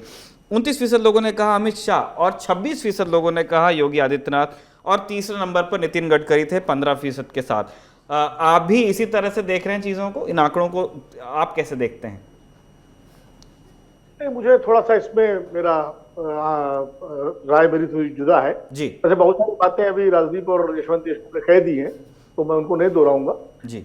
लेकिन जहां तक योगी और अमित शाह जी की बात है, इसमें थोड़ा सा मेरा, देखिए अमित शाह जी के साथ क्या है कि नरेंद्र मोदी जी के नंबर 2, और उनको जो सारी ताकत और ऊर्जा जो भी मिल रही है वो नरेंद्र मोदी जी से मिल रही है। ये एक फर्क है। योगी जी 2017 में जब मुख्यमंत्री बनाए गए थे तब वो अपॉइंटेड मुख्यमंत्री थे, लेकिन 2022 का चुनाव जब 265-67 सीटें अकेले बीजेपी जीत के आती है, तो योगी जी ने भी अपना एक जनाधार तैयार किया, और वो जनाधार उत्तर प्रदेश में तो है ही, उत्तर प्रदेश के बाहर भी लोग योगी जी को पसंद करते हैं। कॉन्स्टिट्यूंसी है, बुलडोजर बाबा को मानते हैं, उससे हम सहमत हो हम कितनी आलोचना करें अपने तरीके से, कानूनी पहलू से और तमाम पहलुओं से, लेकिन योगी जी ने जो कॉन्स्टिट्यूंसी बनाई है अपनी, मोदी जी का, मुझे लगता है आज की तारीख में भारतीय जनता पार्टी में अगर दूसरा कोई जनाधार वाला नेता है तो वो योगी आदित्यनाथ है। अमित शाह जी अच्छे प्रशासक हैं, रणनीतिकार हैं, मोदी जी के भरोसेमंद हैं, पार्टी संगठन अच्छे संगठन करता है, वो सब उनके अंदर है। लेकिन अभी जनाधार के मामले में मैं योगी जी को आगे मानता हूं। ठीक है, सर्वे के अपने आंकड़े हैं, अब सर्वे में ज्यादातर लोगों ने ये सोच के दिया होगा क्योंकि केंद्र की राजनीति में अमित शाह जी नंबर 2 है, तो अगर मोदी जी को सक्सीड करना है तो अमित शाह ही कर सकते हैं, क्योंकि केंद्र योगी जी प्रदेश की राजनीति में, जैसे अटल जी के जमाने में लोग अडवाणी जी का नाम लेते थे, लेकिन किसी को पता था कि मोदी जी आ जाएंगे। तो आज वही स्थिति योगी जी की है। तो इसलिए मुझे लगता है कि मेरे हिसाब से जनाधार की दृष्टि से अगर देखें तो मोदी जी के बाद अगर भारतीय जनता पार्टी में कोई सबसे ज्यादा लोकप्रिय नेता है तो वो योगी आदित्यनाथ है। इसलिए मुझे जो है लगता है कि शायद सक्सेशन वाले सवाल पर लोगों ने अमित शाह जी की जो केंद्रीय भूमिका है, जो राष्ट्रीय भूमिका है, उसको ध्यान में रखते हुए इस तरह का जवाब दिया होगा। इसलिए सर्वे अपने हिसाब से उस हिसाब से सही है, उसमें कोई गलत नहीं है, लेकिन परसेप्शन के आधार पर जो मेरी एक धारणा हुई है वो इफ एंड बट के लिए तो सर बिल्कुल मतलब जगह रहेगी ही, क्योंकि जैसा हमने पहले भी कहा इंडिया टुडे हर 6 महीने में सर्वे करवाता है और ये अभी अगस्त 2023 का सत्य है। अभी हम जनवरी या फरवरी में दोबारा MOTN होगा, तब हम देखेंगे, हो सकता है इन सवालों का जवाब कुछ बदले भी, क्योंकि तब की परिस्थितियां कुछ और होंगी और लोग कुछ और हो सकता है रिस्पॉन्ड करें। अब राजीव सर आप जी, लेकिन एक बात मैं और इसमें कहना चाह रहा था जी सर, जो पिछले उसमें बात हो रही थी, देखिए मोदी जी के साथ एक और सबसे बड़ी प्लस पॉइंट, ऐसा नहीं है कि कनेक्ट बनाने अकेले मोदी जी बनाते हैं, जो भी नेता राजनीति करता है 24/7 पॉलिटिक्स मोदी जी करते हैं। हालांकि यशवंत तो 24/28 कह रहे थे, लेकिन मैं 24/7 कह रहा हूं कि पॉलिटिक्स करते हैं। इस समय देश में 24/7 राजनीति करने वाले नेता बहुत कम बचे हैं। ऐसा तो नहीं कहूंगा कि एकदम बिल्कुल भूमि जो है हीन हो गई है, लेकिन बहुत कम बचे हैं। एक जमाने में लालू प्रसाद यादव इस तरह की राजनीति क्या करते थे, लेकिन उसके बाद जिस तरह वो जेल गए और आरोप लगे भ्रष्टाचार के, तो उनकी साख गिर गई। मुलायम सिंह यादव 24/7 थे। आज की तारीख में कहें तो अरविंद केजरीवाल 24/7 है। अब वो भी कनेक्ट बनाने बहुत तेज है, लेकिन उनकी भी अपनी सीमाएं हैं। तो मोदी जी इस बात को आज से नहीं, जब वो गुजरात के मुख्यमंत्री थे उनकी यही शैली गुजरात में भी, वो सीधा कनेक्ट बनाते थे। आप देखिए, राजदीप तो बहुत कवर कर चुके चुनाव, मैं भी कवर करता रहा हूं। हर चुनाव में सिर्फ मोदी जी का होर्डिंग पोस्टर होता था, अटल जी का भी नहीं होता था, अडवाणी जी का भी नहीं होता था। लोग नरेंद्र मोदी को वोट देते थे, बीजेपी को कम देते थे। वही उन्होंने उसको, उस गुजरात मॉडल को उन्होंने राष्ट्रीय स्तर पर बिल्कुल जो है रेप्लिकेट कर दिया है। और ये एक उनकी बड़ी सफलता है कि जो सीधा कनेक्ट उन्होंने लोगों से बनाया है। जब वो कहते हैं कि आप कमल को वोट दोगे तो वो सीधा मोदी को वोट मिलेगा। लेकिन एक प्रश्न जो है यहाँ पर, यशवंत आप थोड़ा सा अगर मुझे जवाब दें कि जब राज्यों के चुनाव होते हैं और उस वक्त मोदी जी का करिश्मा कम काम करता है, तो क्या वजह है कि उसका कारण यह है कि जो मुद्दे हैं राज्यों के चुनाव में, चाहे उत्तर प्रदेश का चुनाव रहा हो, चाहे कर्नाटक का हो, चाहे हिमाचल का हो, जहां जहां जो भी चुनाव रहे हो, मुद्दे हमेशा राष्ट्रीय मुद्दों पर ही लोग बात करते हैं। लेकिन जैसे महंगाई है, राष्ट्रीय है, बेरोजगारी है, राष्ट्रीय है, अग्निवीर योजना राष्ट्रीय है, OPS राष्ट्रीय है, तो ये चीन का मुद्दा राष्ट्रीय है। कोरोना का जो एक तरफ कोरोना की अगर उन्होंने उनका श्रेय जाता है टीकाकरण का, तो दूसरी तरफ जो लाखों लोग विस्थापित हुए और उनकी जो तकलीफें थी वो भी कोरोना काल में लोगों ने देखी, वो भी राष्ट्रीय नीति से जुड़ा हुआ था। इसके बावजूद लोगों का गुस्सा मोदी जी के प्रति न होकर के उन पर फूटता है जो राज्यों के छत्र पर। ये एक बहुत विचित्र विडंबना है इस पूरे मामले की। इस पर यशवंत अगर कुछ बताएं तो ज्यादा बेहतर। नहीं, आपका कहना बिल्कुल विनोद जी सही है। और जो एक स्प्लिट वोट का कॉन्सेप्ट ऑलरेडी आ चुका है, इस पर हमने पहले ही बात की थी कि लोग राज्य और केंद्र के ऊपर अलग अलग तरीके से राज देने लगे हैं। और मेरे ख्याल से बीजेपी के नैरेटिव में सबसे बड़ा अगर कोई फेलियर रहा है तो ये डबल इंजन के नैरेटिव का फेलियर रहा है। क्योंकि ये दूसरा जो इंजन है विनोद जी, मेरे हिसाब से केवल भारत में 2 राज्य ऐसे हैं जहां पे डबल इंजन का नैरेटिव चल रहा है। पहला असम, जहां पे हिमंता बिस्वा शर्मा की व्यक्तिगत पॉपुलैरिटी वो नरेंद्र मोदी की पॉपुलैरिटी के साथ में चल रही है और वो भाजपा को फायदा करती है। दूसरा उत्तर प्रदेश, जहां पे योगी जी की पॉपुलैरिटी वो नरेंद्र मोदी के साथ में चल रही है। इसके अलावा सारे जितने राज्य हैं उनमें दूसरा इंजन दरअसल गार्ड के डब्बे की तरफ उल्टी तरफ मुंह करके लगा हुआ है।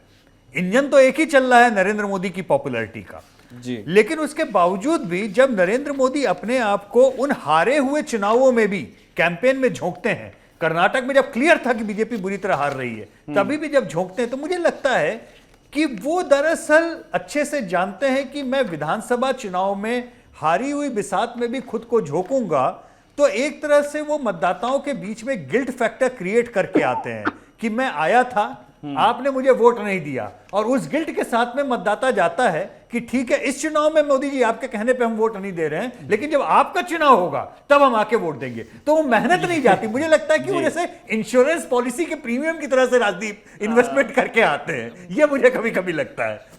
मतलब वो ये मैं इसमें ज़रूर एक राइडर जोड़ूंगा कि ये 2024 में जब कर्नाटक में दोबारा आप वोटर्स के पास जाएंगे तब वो अपनी राय बनाएंगे, हम अभी नहीं कहेंगे। लेकिन अब हम आगे बढ़े। नरेंद्र मोदी और जो उनकी सरकार है एनडीए, उसके हिट्स एंड मिसेस को हमने डिस्कस कर लिया है, उसके प्रॉस्पेक्ट्स को हमने डिस्कस कर लिया। हम विपक्ष की ओर जाना चाहते हैं। एक सवाल पूछा गया सिंपल कि can India alliance defeat BJP, कि बीजेपी को क्या जो विपक्षी पार्टियों ने एक इंडिया अलायंस अभी बनाया वो हरा पाएगा।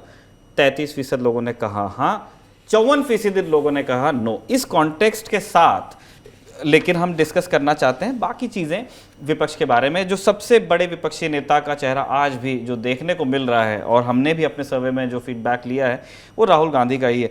ओपिनियन मांगी गई कि राहुल गांधी को लेकर दर्शकों की, लोगों की ओपिनियन, रिस्पोंडेंट्स की भारत जोड़ो के बाद में उसमें कितनी तब्दीली हुई है। 44% लोगों ने कहा इम्प्रूव्ड, 33% लोगों ने कहा सेम, और 13% लोगों ने कहा version. Performance as an opposition leader के बारे में पूछा गया। 34% लोगों ने कहा आउटस्टैंडिंग, 18% लोगों ने कहा गुड, 15% लोगों ने कहा एवरेज, 27% लोगों ने कहा पुअर। डिस्क्वालिफिकेशन एक बड़ा मुद्दा सामने आया था बीते दिनों, खूब उसकी चर्चा हुई। अब तो रिस्टोर हो गया है, लेकिन डिस्क्वालिफिकेशन जिस तरह डेफेमेशन के केस में हुआ, 31% लोगों ने कहा फेयर डिसीजन, 21% लोगों ने कहा हार्श डिसीजन, और 31% लोगों ने कहा पॉलिटिकली मोटिवेटेड। यानी राजीव सर, हम देख रहे हैं कि बहुत वैरायटी है राहुल को लेकर जो लोगों के बीच ओपिनियन है, उसमें बिल्कुल एक थोड़ा आपको स्पाइक देखने को मिल रहा है आई गेस भारत जोड़ो के बाद से, लेकिन स्थिति बहुत ज़्यादा बदली नहीं है। आपको क्या लगता है? देखिए, जिस तरह से नरेंद्र मोदी जी लोगों की राय एक तरह से विभाजित करते हैं, उसी तरह से राहुल गांधी भी। जो कांग्रेस का वोटर है, जो विपक्ष का वोटर है, वो राहुल गांधी की परफॉर्मेंस को उसकी सराहना कर रहा है, खास करके भारत जोड़ो यात्रा के बाद कि राहुल गांधी जनता के बीच गए हैं। वही वोटर राहुल गांधी की तरफ सहानुभूति भी दर्शा रहा है कि जिस तरह से उनको निष्कासित किया, उनको निलंबित किया गया, उनको डिस्क्वालीफाई किया गया। यानी राहुल गांधी की एक पहचान अपने वोटर्स में बन गई है। खास करके उनको, मुझे लगता है, एक एंटी मोदी फिगर अगर कोई है कि मोदी जी को लगातार कोविड हो, चीन हो, आर्थिक स्थिति हो, इन सब मुद्दों को कौन टक्कर दे रहा है? राहुल गांधी दे रहा है। बाकी के जो विरोधी नेता है अपने अपने राज्य तक सीमित है। ममता बनर्जी 2 साल पहले बंगाल के चुनाव के बाद उनकी लोकप्रियता थोड़ी बढ़ी थी। अगर आप देखें कि अरविंद केजरीवाल की पिछले साल पंजाब के चुनाव के बाद नेशनल लेवल पर उनकी लोकप्रियता बढ़ी थी। राहुल गांधी क्योंकि कांग्रेस से भी आते हैं, कांग्रेस के नंबर 1 नेता, कांग्रेस का वोट परसेंटेज लगभग 20% का है, तो वो वोटर जो है और कुछ विरोधी पक्ष के नेता के वोटर जो हैं वो कह रहे हैं राहुल गांधी हमारे फेस बन सकते हैं। लेकिन प्रॉब्लम क्या है कांग्रेस के सामने? आपने एक सवाल पूछा इसमें कि क्या आपको लगता है कि नॉन गांधी लीडर होना चाहिए कांग्रेस का? उसमें लगभग 50% लोग कहते हैं हाँ होना चाहिए। यानी जो नॉन कांग्रेस वोटर है, यानी जो बीजेपी का वोटर है या बीजेपी की तरफ गया है, वो उस वोटर को राहुल गांधी लुभा नहीं पाते हैं। यानी राहुल गांधी के नाम पर कांग्रेसी वोटर बिल्कुल कायम है कि यही हमारा नेता है। दूसरी तरफ बीजेपी या फ्लोटिंग वोटर जो है वो अभी तक तैयार नहीं है राहुल गांधी को एक्सेप्ट करने के लिए। और यही दुविधा है इस इंडिया अलायंस के सामने कि अगर आप राहुल गांधी का चेहरा आगे करेंगे तो बीजेपी उसे लीडरशिप कॉन्टेस्ट बना देगी, मोदी बनाम राहुल। और आपने देखा होगा 2019 और 2014 में क्या हुआ, कामदार बनाम नामदार बनाया, शहजादा बनाम चाय वाले का बेटा बना दिया और चुनाव जीत गए। तो इंडिया अलायंस जानती है कि राहुल गांधी एक तरह से उनके स्टार कैंपेनर जरूर बन सकते हैं, पर क्या चेहरा बन सकते हैं? और चेहरा अगर नहीं बन सकते तो चेहरा किसे बनाए? और अगर किसी को भी नहीं बनाना है तो सबसे बड़ी चुनौती है इन आर्थिक मुद्दों पर जहां सरकार कमजोर नजर आ रही है, उनको क्या आप हर राज्य में लेकर जनता तक पहुंचा सकते हैं? यानी नेशनल इलेक्शन को, राष्ट्रीय चुनाव को क्या आप लोकलाइज कर सकते हैं? तो राहुल गांधी की एक तरह से एक पैराडॉक्स है कि वही नेता जो जिसकी लोकप्रियता बड़ी है, वो एक तरह से एक आपकी ताकत भी है, वही आपकी कमजोरी भी बन सकती है अगर आप राहुल बनाम मोदी एक बार फिर चुनाव बनाएंगे। आप खरगे जी की तस्वीर दिखा रहे हैं, बड़ी जी। इंटरेस्टिंग बात है सर्वे खरगे जी के लिए भी सवाल पूछा गया था। खरगे बिल्कुल, जी और- के लिए मैं उसको पढ़ के बताता हूँ, जी। एक सेकेंड। जब तक आप सवाल ढूंढ रहे हैं तब तक मैं ये भी बता ये दूं रहा हाँ। कि how would you rate Mallikarjun खड़गे परफॉर्मेंस एज कांग्रेस प्रेसिडेंट, और 24% लोगों ने कहा आउटस्टैंडिंग, 22% लोगों ने कहा गुड, मतलब आधा। आप देख लीजिए 46% लोग कह रहे हैं खुश हैं। उसके बाद फिर आप एवरेज पुअर और जो लोग कमेंट नहीं करना चाहते हैं, जो किसी तरफ नहीं है, तो वो खड़गे की परफॉर्मेंस को ठीक देख रहे हैं। देखिए, खड़गे जी जब से बने हैं जी। तब से निखिल एक चीज देखिए कि हमारे ट्रैकर में जब तक कांग्रेस के अध्यक्ष के रूप में हम सोनिया गांधी जी का या राहुल जी का नाम लेते थे, तब तक एक लाल लाइन नेट नेगेटिविटी की ऊपर आती थी। जिस दिन से खड़गे जी बने हैं उस दिन से वो लाल लाइन एकदम से ड्रॉप हो गई है, और उस जगह पे कहीं ना कहीं एक तरह से कह सकते हैं बड़ी तादाद में डोंट नो कांट से भी है, लेकिन नेगेटिविटी नहीं है। ये एक बहुत बड़ी बात है। तो खड़गे जी एक्चुअली में एक ब्लेसिंग इन डिस्गाइज है, मैं ये बोलूंगा उस तरह से, क्योंकि उनका नाम कॉम्प्रोमाइज कैंडिडेट की तरह से आया, लेकिन उन्होंने एक स्टेबिलिटी कहीं ना कहीं ला करके उस पद को दी है। और मुझे लगता है कि शायद अगर उनको और ज्यादा फ्री हाथ मिले चीजें चलाने का, जबकि जनता की नजर में ऐसा है नहीं। जनता उनके लिए पॉजिटिव जरूर है, लेकिन वो ये भी मानती है कि दरअसल कांग्रेस में होगा वही जो गांधी परिवार चाहेगा, और उसकी एक अच्छाई बुराई हर तरीके की है। जैसा राजदीप ने अभी बोला, 20% कोर वोट है, वो खुश है, लेकिन 20% से आप चुनाव नहीं जीत सकते ना। Correct. आपको 20 से 40 जाने के लिए आपको दूसरे वोटर अपने ओर लाने हैं, और वो स्विंग वोट गांधी परिवार के नाम पे अभी आता हुआ कहीं दूर दूर तक लेकिन दिखाई मैं बड़ी आपको इंटरेस्टिंग बात बताता हूं प्लीज। कि इंडिया अलायंस के इस एक मीटिंग में, पटना में जब पहली मीटिंग उनकी हुई, मैं एक नेता से मिला उनके घर पे, और उन्होंने मुझे कहा कि देखिए, जब मैंने कहा कि आपके पास तो कोई नेता नहीं है, वहां मोदी जी हैं, उनकी लीडरशिप है, उन्होंने कहा समझ लीजिए कोई नेता नहीं है, लेकिन अगर हम लोगों के सामने जाकर कहें कि देखिए हमारे पास मल्लिकार्जुन खड़गे हैं, एक दलित परिवार से आते हैं और इतने बड़े पद तक आ गए हैं, हमारे पास नीतीश कुमार जी हैं, वो ओबीसी हैं, हमारे पास ममता बनर्जी है जो एकमेव महिला मुख्यमंत्री हैं, और हमारे पास अरविंद केजरीवाल जैसे नेता जो आईआईटी से उभर कर आए हैं, तब आप इन सारे नेताओं पर परिवारवाद का इल्जाम नहीं लगा सकते, इस वजह से कि ये किसी परिवार से नहीं आए। अब आप देखिए, ये विचित्र है क्योंकि पार्टियां इनकी परिवारवादी बन गई हैं। कई इनकी जो पार्टियां हैं इंडिया अलायंस में, इनके परिवार से जुड़ी हुई है, और मोदी जी इसको टारगेट कर रहे हैं। और आपको मानना पड़ेगा, जब हम मोदी जी की बात करते हैं, मोदी जी की एक ताकत है कि क्योंकि उन्होंने एक स्टोरी लोगों के सामने रखी है, एक कहानी, उनकी जिंदगी की कहानी रखी है कि मैं एक छोटे परिवार से आया और देखिए यहां तक पहुंच गया। यही कहानी खड़गे जी लोगों के सामने रख सकते हैं। सवाल यह है कि क्या कांग्रेस उनको उतना प्रोत्साहित करेगी? जाइए खड़गे जी, आपको हम पूरा एक तरह से हम आपको पूरी तरह से समर्थन करेंगे, क्योंकि जो 20% का वोट, चलिए 40 तक तो आप नहीं जा सकते, बीजेपी 38 है, पर 20 से 27-28% तो कांग्रेस को पहुंचना पड़ेगा निखिल, और तभी पहुंचेंगे जब कोई नए, या तो सामाजिक नए समीकरण हो जाए, एक नया सोशल कोलिशन बन जाए, या एक नया राजनीतिक कोलिशन बन जाए। अब 41% वोटर कहते हैं हम इंडिया अलायंस के साथ हैं, और 43% कह रहे हैं एनडीए के साथ है। लेकिन इसमें प्रॉब्लम क्या है इनके लिए कि लेफ्ट और कांग्रेस उसी राज्य में, केरल में है, और दोनों का वोट जोड़ दो वो ज्यादा हो जाता है, लेकिन इससे आपके सीट नहीं बढ़ रहे हैं।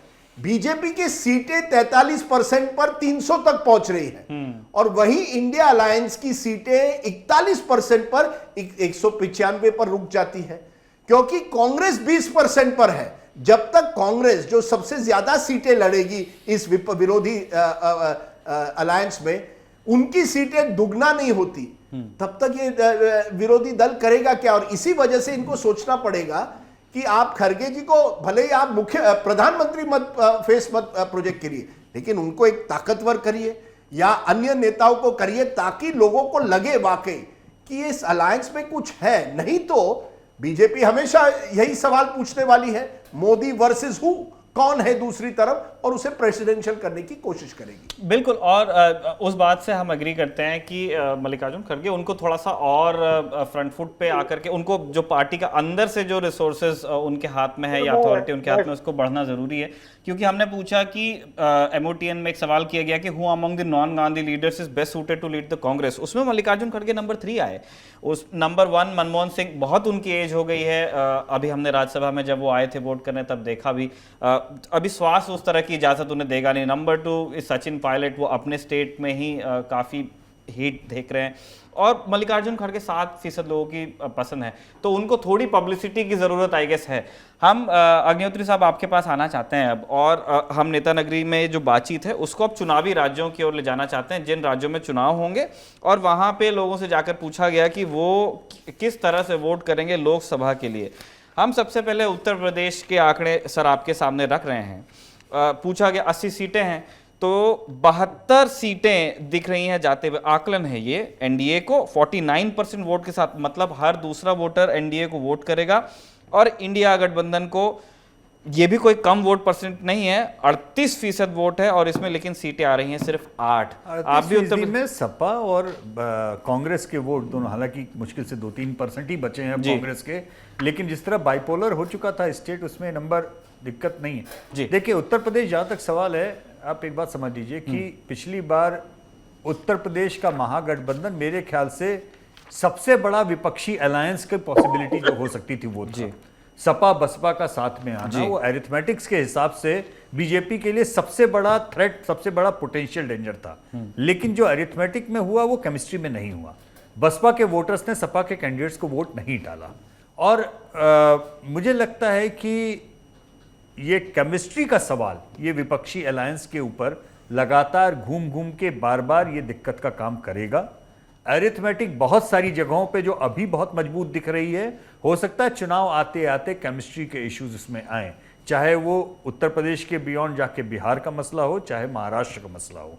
उत्तर प्रदेश अभी फिलहाल बीजेपी की बहुत सेफ टेरिटरी है, जैसा कि मैंने बताया, वहां पे डबल इंजन चल रहा है। मुख्यमंत्री योगी की पॉपुलैरिटी काफी हद तक प्रधानमंत्री की पॉपुलैरिटी के साथ में चल रही है। हालांकि एक चीज है विनोद जी, मैं आपकी बात जो आपने पहले बोली थी, मैं उसमें केवल एक चीज ऐड करना चाहूंगा कि अभी भी मेरा मानना है कि उत्तर प्रदेश का 17 का मैंडेट या 22 का मैंडेट, ये दोनों ही मैंडेट मूलतः प्रधानमंत्री मोदी की लोकप्रियता के मैंडेट रहे हैं। क्योंकि 17 में जैसा आपने बोला कि मुख्यमंत्री के रूप में तो कोई प्रोजेक्ट ही नहीं किया गया था, इतनी ही अच्छी बात थी कि 22 में मुख्यमंत्री योगी की लोकप्रियता ये नेगेटिव फैक्टर कतई नहीं थी, ये बात मैं मानता हूं। लेकिन मैंडेट उत्तर प्रदेश का अभी भी मुझे लगता है कि कहीं ना कहीं शायद वो प्रधानमंत्री मोदी के नाम का ही आता है ज्यादा। क्या लगता है सर आपको विनोद जी?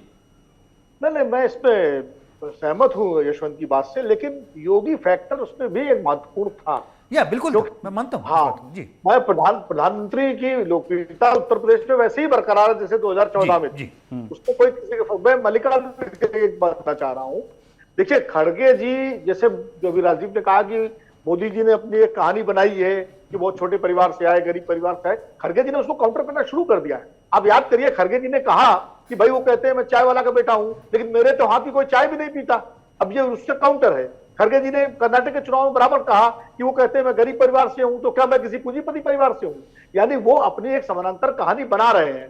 दूसरी बात यह है कि जो आपके सर्वे में मनमोहन सिंह और सचिन पायलट को खड़गे से ऊपर दिखाया गया नॉन गांधी में, उसका कारण यह है कि खड़गे जी की राष्ट्रीय भूमिका तो अब शुरू हुई है जब वो कांग्रेस अध्यक्ष बने हैं। इसके पहले तो कर्नाटक के नेता थे और राज्यसभा में विपक्ष नेता थी, तो उनकी जो राष्ट्रीय भूमिका है वो लोगों तक अब पहुंच रही है। सचिन पायलट तो शुरू से ही राष्ट्रीय स्तर पर भूमिका निभाते रहे, और मनमोहन सिंह को लेकर लोगों में एक सहानुभूति भी है कि भाई कुछ भी हो, भले आदमी ईमानदार आदमी है, और अपने समय में उन्होंने भारत के लिए बहुत काम किया पूरी अर्थव्यवस्था को टर्न अराउंड करने में, तो इसलिए। लेकिन देर सवेर आगे चल के खड़गे जी, मुझे लगता है कांग्रेस की भी मजबूरी होगी। जो अभी हम लोग कह रहे हैं कि 20% से अगर 27, 28, 30% पहुंचना है, तो खड़गे को आगे लाने के अलावा ना इंडिया के पास कोई विकल्प है, ना कांग्रेस के पास कोई विकल्प है, और खड़गे ही एक बड़ी चुनौती बन सकते हैं 2024 में बीजेपी, मोदी लेड बीजेपी में। नहीं कराओगे। एक बात मैं यहाँ ऐड करना चाहूंगा, मैं विनोद जी की बात से पूरी तरह से सहमत हूं। एक बात मैं ऐड करना चाहूंगा कि एक मिथक भी ये हमको दर्शकों के लिए तोड़ना चाहिए कि ये गांधी परिवार के बियॉन्ड कांग्रेस की लीडरशिप इलेक्टोरली सक्सेसफुल हो सकती है कि नहीं। मैं केवल एक तथ्य दूंगा क्योंकि मुझे अब दूसरे कार्यक्रम में जाना है, जाने से पहले आपको एक तथ्य दे के जाऊंगा।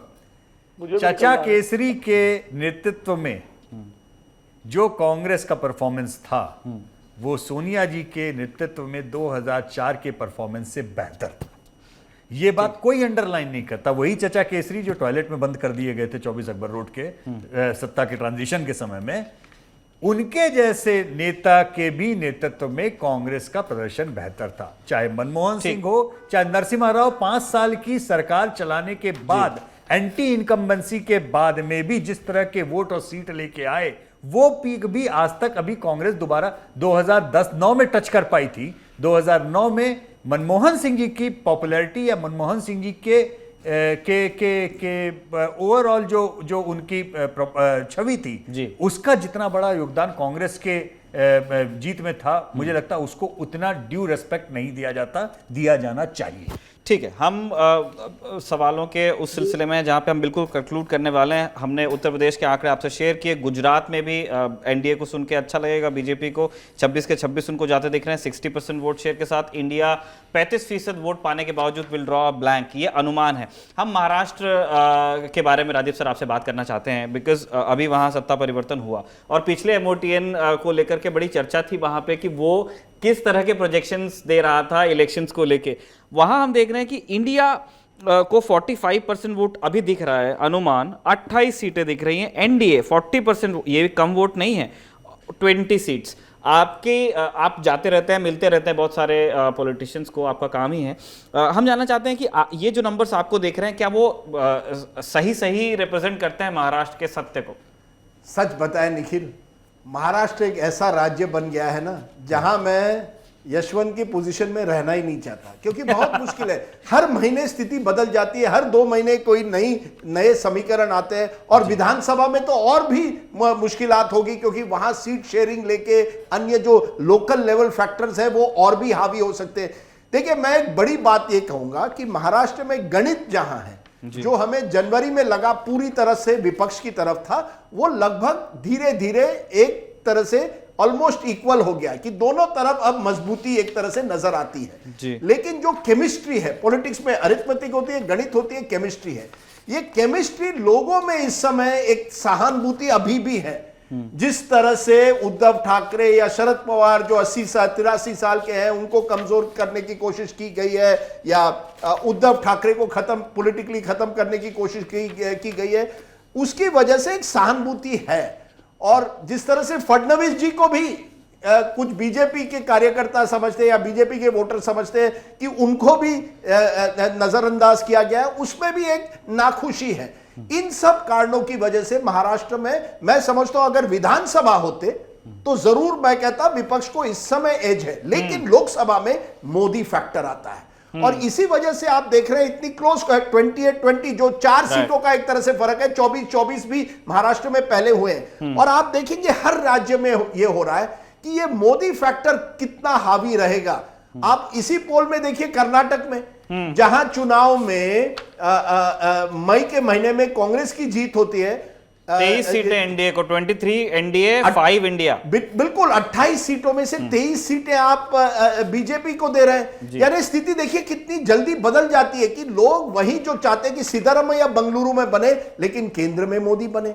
अब क्या मुंबई में यही स्थिति रहेगी कि लोग मुंबई में कहेंगे यहां हाँ हम देखेंगे कि उद्धव जी को फिर से लाना है या शरद पवार जी को लाना है या हम मोदी जी को चाहते हैं। तो ये हर राज्य की एक तरह से स्थिति बन गई है कि किस तरह से स्टेट और सेंटर को हम अलग देखें या अलग अलग नजरिए से देखकर वहां गणित कैसे बदलेंगे। राइट, आखिरी सवाल हमारा सर आपके लिए है देशमुख सर। हम 3 जो चुनावी राज्य हैं उनके बारे में आपसे, जो बड़े हिंदी पट्टी के हो तो 5 में रहे, निकलता हूं, मुझे निकलना है इसलिए मैं निकल रहा हूं, मुझे प्रोग्राम में जाना है। ठीक है, ठीक है, बहुत बहुत शुक्रिया सर हमसे बात करने के लिए। सर एक क्रिस्प कमेंट करके हम इसको राउंड अप करेंगे। मध्य प्रदेश में 29 सीटें हैं, अभी विधानसभा चुनाव होने वाले हैं, लेकिन ये लोकसभा के प्रोजेक्शंस हैं अगस्त 2023 के हिसाब से as things stand. NDA 23 seat बता रहे हैं, 6 सीटें इंडिया। और वोट शेयर में आप देख रहे हैं कि वोट शेयर में बहुत ज़्यादा डिफरेंस नहीं है। एनडीए का वोट शेयर जा रहा है 48% और इंडिया का वोट शेयर है 41%। यही चीज़ आप छत्तीसगढ़ में आ जाइए। छत्तीसगढ़ में एनडीए 51% वोट शेयर, 10 सीट्स ये दिखा रहे हैं कि एनडीए जीत जाएगा। इंडिया 1 सीट, जहां जो इकलौता राज्य मेरे ख्याल है जहां पे कांग्रेस को थोड़ा बहुत कॉन्फिडेंस है कि हम दोबारा सत्ता में आ सकते हैं। तीसरा राजस्थान है 25 की 25 सीट, क्लीन स्वीप गुजरात की तरह यहां होने का आकलन एनडीटीवी माफ कीजिए इंडिया टुडे सी वोटर का है। एनडीए को 56% वोट्स के साथ में 25 सीटें, इंडिया 37% वोट के साथ में कोई सीट नहीं आएगी। सर ये हमारे लोकसभा के प्रोजेक्शंस हुए और इसके ऊपर खूब चर्चा हो गई है कि क्यों, उसके कारण क्या रहेंगे, हिट्स एंड मिसेस क्या रहेंगे। हम जानना चाहते हैं क्योंकि आपके पास में और भी डेटा है, जो विधानसभा चुनाव होने वाले हैं उसको लेकर के किस तरह का फीडबैक आपको मिल रहा है, उसको लेकर के किस तरह की सुगबुगाहट है और कैसे दोनों पार्टीज आइसोलेट करेंगे विधानसभा के नतीजों को लोकसभा से। देखिए, इंडिया टुडे के लिए तो हमने लोकसभा के हिसाब से आकलन किया, लेकिन जो विधानसभा के ट्रैकर एबीपी नेटवर्क के लिए हम लोग कर रहे हैं उसमें तीनों ही राज्यों के ट्रैकर के जो लेटेस्ट अभी हमारे रिलीज किए गए थे उसमें छत्तीसगढ़ में क्लियरली कांग्रेस आगे थी सरकार बनाने की दिशा में, राजस्थान में क्लियरली बीजेपी आगे थी जी, लेकिन मध्य प्रदेश बहुत कांटे की टक्कर पे अटका हुआ था, बहुत जबरदस्त कांटे की लड़ाई, मतलब शायद court down to the core finish वाले मामला में दिशा में था। तो अभी तो खैर मेरे ख्याल से कैंपेन भी बाकी है, बहुत कुछ करना बाकी है इन तीनों ही राज्यों में, और एक बार जब वो शुरू होगा कैंपेन और टिकट डिस्ट्रीब्यूशन और सारी चीजें, तो ज्यादा हमको क्लैरिटी के साथ चीजें समझ में आएंगी। लेकिन ब्रॉडली आपके सवाल का जवाब यह है, आज की तारीख में छत्तीसगढ़ में कांग्रेस आगे है, राजस्थान में भाजपा आगे है और मध्य प्रदेश में कांटे की लड़ाई। अब ये देखिए कितना विचित्र है कि यशवंत जी कह रहे हैं कि कांग्रेस साफ छत्तीसगढ़ में विधानसभा में आगे है, लेकिन वही लोकसभा के जब आपने अभी तस्वीर दिखाई, देखिए 10 सीटें आप दे रहे हैं एनडीए को और केवल 1 सीट इंडिया अलायंस को। इतना बड़ा फर्क। देखिए ऐसा नहीं है कि स्प्लिट वोट नहीं हुआ करता था, पहले भी हुआ करते थे कि लोग अलग अलग देखते हैं विधानसभा लोकसभा, लेकिन इस तरह की आप 10 सीटें एनडीए और 1 इंडिया, इसमें इंडिया अलायंस के लिए अपॉर्चुनिटी भी है कि आप दिखाइए ना, अच्छा कार्यकाल करिए। भूपेश बाघेल के भी रेटिंग्स अच्छे हैं, अगर आप आपके मुख्यमंत्रियों को ज्यादा प्रोजेक्ट करें नेशनल लेवल पर, उसका भी थोड़ा फायदा हो सकता है। तो मुझे लगता है ये एक बड़ा विचित्र है इस सर्वे में। लेकिन निखिल, जाने के पहले मैं एक चीज आपको कहना चाहता हूं, आप ये आंकड़े दे रहे हैं लोगों की, कौन जीत रहा है, मोदी जी, राहुल गांधी की क्या लोकप्रियता, ये सब ठीक है। मुझे एक सवाल जो मेरे सामने बहुत स्ट्राइकिंग हुआ ये मूड ऑफ द नेशन में, सी वोटर ने पूछा हमारे जो 4 ढांचे हैं लोकतंत्र के, उसमें से किसने लोकतंत्र को आगे बढ़ाया है, लोकतंत्र की बहाली की है, लोकतंत्र को आगे किया है जी। 16.4 लोगों ने कहा कि हमारी पार्लियामेंट जो है, कि हमारे जो पार्लियामेंट और असेंबलीज में जो बैठते हैं उन्होंने आगे किया है। 7.1 लोगों ने कहा एग्जीक्यूटिव यानी जो सरकारें हैं उन्होंने लोकतंत्र को आगे बढ़ाया है। 27.8 ने कहा हमारी न्याय प्रक्रिया जुडिशरी। केवल 12 लोगों ने मीडिया को कहा है कि मीडिया ने हमारे लोकतंत्र को आगे किया है। 16.7 ने कहा है कि कोई भी नहीं, और कई लोगों ने कहा है हम जानते भी नहीं। पर आप सोचिए, केवल 12% लोग कह रहे हैं कि मीडिया ने हमारी लोकतंत्र को मजबूत किया है, आगे बढ़ा है। क्या मैसेज है? आज आप ये प्रोग्राम कर रहे हैं, चुनाव होते रहेंगे, कौन जीत हार जीत होती रहेगी, ये तो चलता रहेगा, मूड ऑफ द नेशन चलता रहेगा, लेकिन लोकतंत्र क्या? ये सवाल जरा पूछिएगा कभी कभी निखिल जी, आपके लल्लन टॉप पे लोगों से पूछिए कि क्या वजह है कि केवल 12% लोग आज कह रहे हैं कि मीडिया लोकतंत्र को आगे बढ़ा रहा है। क्योंकि चुनाव मूड ऑफ द नेशन तो उसमें तो रुचि रहेगी, लेकिन लोकतंत्र तो में रुचि भी रखनी चाहिए लोगों ने। बिल्कुल, सामान्यतः राजदीप कार्यक्रम के अंत में गाना बोलते हैं, लेकिन राजदीप जो बात आपने कही उसके दिमाग में, जहन में गाना आ रहा है। ये जो पब्लिक है ये सब जानती है, क्योंकि इतने सवालों में पब्लिक ने इतने खुल के इतने क्रिटिकल जवाब दिए हैं। सरकार जहां पे फॉल्टर कर रही है, गलत है, वहां पे सरकार को गलत भी बोला है, जहां अच्छा लग रहा है वहां अच्छा भी बोला है। और आईना है ये एमओटीएन जो है, ये जनता दरअसल आईना दिखाती है हमको भी, मीडिया को भी, हम लोग जो इस तरफ खड़े हैं कि आपकी स्थिति इस समय ही है जी। और बिल्कुल वो रिस्पॉन्सिबल जर्नलिज्म वाली बात पे नेता नगरी और मैं पर्सनली भी बिल्कुल अग्री करता हूं, और हम उस रिस्पॉन्सिबिलिटी को बिल्कुल समझते हैं, इसीलिए हम इस तरह के प्रोग्राम्स होस्ट करते हैं और आप लोगों का टाइम भी लेते हैं। सॉरी निखिल भाई, एक और, क्योंकि हमने मीडिया की बात की, हम बार बार कहते हैं कि क्या सांप्रदायिकता देश में बढ़ी है, क्या इन धार्मिक मुद्दों पर जोर दिया जा रहा है। अब आप देखिए इस सर्वे में 44% लोग कहते हैं कि देश में उनको लगता है लव जिहाद है जैसी चीज है। जब ये करीब 50% लोग कह रहे हैं कि हिजाब, लोगों ने हिजाब पहनना चाहिए। ये मुझे देखिए ये सवाल जो है ना, ये कठिनाई पहुंचाते हैं कि हमें देश को जोड़ना है। अच्छी बात है, 70% लोगों ने कहा है कि उनको लगता है कि कोई भेदभाव नहीं होता है, लेकिन फिर भी मैं कहता हूं कि हमें सोचना चाहिए कि 34% लोग ये कह रहे हैं कि कम्युनल सिचुएशन खराब हुई है। इन मुद्दों पर भी इसी तरह से एक ना एक दिन एक अलग मूड ऑफ द नेशन जरूर कीजिएगा कि क्या वाकई हिंदू मुस्लिम को एकता बढ़ रही है या नहीं, और यह भी पूछेगा कि मीडिया का इसमें क्या रोल है, तब हमें असली आईना दिखेगा। बिल्कुल, हम वो चर्चा जरूर करेंगे, लेकिन हमारे प्रोड्यूसर साहब का क्या नाम वहां से निर्देश है कि एक सवाल के बिना राजीव सर को जाने नहीं देना है, चाहे वो कितने भी जल्दी में हो। जो एंटरटेनमेंट को लेके मोड ऑफ द नेशन सर्वे के रिजल्ट्स हैं, उसमें जब लोगों से पूछा गया कि नंबर 1 हीरो कौन होंगे, अमिताभ बच्चन का नाम आया, और नंबर 1 एक्ट्रेस जब पूछा गया तो दीपिका पादुकोण का नंबर आया। आप फॉलो कर रहे हैं, मतलब इस बीट को भी आप उधर भी इंटरेस्टेड हैं? देखिए, दीपिका पादुकोण मेरी फेवरेट है। मैंने पहले भी आपके प्रोग्राम में कहा, 70 के दशक में मेरी फेवरेट जीना तमान हुआ करती थी, अब दीपिका पादुकोण है। लेकिन मुझे जो इंटरेस्टिंग है, जो मेरी रुचि और वर्ल्ड कप आ रहा है, कि ये सवाल पूछा गया कि आपका फेवरेट क्रिकेटर कौन है, और इसका जवाब 34% से ज्यादा मुझे लगता है कह रहे हैं महेंद्र सिंह धोनी। वो क्रिकेटर जो रिटायर हुआ है, जो वर्ल्ड कप नहीं खेलने वाला है। धोनी का जादू नीचे नहीं जाने वाला तो यही है। देखिए, कुछ लोग हैं, अमिताभ बच्चन, महेंद्र सिंह धोनी, और आपको मानना पड़ेगा नरेंद्र मोदी। आज की तारीख में इनकी पॉपुलैरिटी जो है वो है। लेकिन ओटीटी वाला आप जरूर बताइएगा जब आपको टाइम मिले। पंकज त्रिपाठी जिस तरीके से उभरे हैं, मुझे लगता है वो बहुत रिमार्केबल है, क्योंकि एक नई ब्रीड भी आ रही है ओटीटी के कारण, जो कि बड़े नामों के ऊपर भी अपनी पहचान, अपनी और इसी के साथ अगली बार आप ये पूछिए कि डिजिटल में लोग ज्यादा लोगों को पहचानते हैं और पसंद करते हैं या टीवी पर। अब आप देखेंगे डिजिटल का जमाना है, निखिल और सौरभ हम सबके आगे निकलेंगे, ये भी आपको दिखाई देगा। ये भी दिखाई देगा, जमाना बदल रहा है। मुझे पर्सनली मुझे ऐसा कोई डाउट नहीं है कि सर मैं आपसे आगे निकल जाऊंगा। टीवी के कई एंकर नफरत फैलाते हैं, कनपुरिया अंदाज में लल्लन टॉप है, बाकी सबके जगह पे कंटाप है, इसलिए हम उसको वहीं पर भी रखते हैं। बिल्कुल, और हम इस बात को समझते हैं कि जो बात लल्लन टॉप पे लागू है वो हम पे भी लागू है। हम अभी नए हैं, हम सीख रहे हैं, और हर तरह के अनुभव होते हैं। कोई चीज़ हम करते हैं उसमें सक्सेसफुल होते हैं तो आगे बढ़ने की कोशिश करते हैं। कभी ऐसा लगता है कि कोशिश की लेकिन चूक गए, तो उस चूक से सीख करके दोबारा अटेम्प्ट करते हैं। इस तरह से लल्लन टॉप धीरे धीरे आगे बढ़ता जा रहा है। बाकी जो आप लोगों ने आशीर्वाद दिया आगे बढ़ने का, उसको हम पूरी ह्यूमिलिटी के साथ स्वीकार करते हैं। लेकिन जैसे हमने कहा कि आप हमारे बड़े हैं, अभी हमारी उम्र आप लोगों से सीखने की है।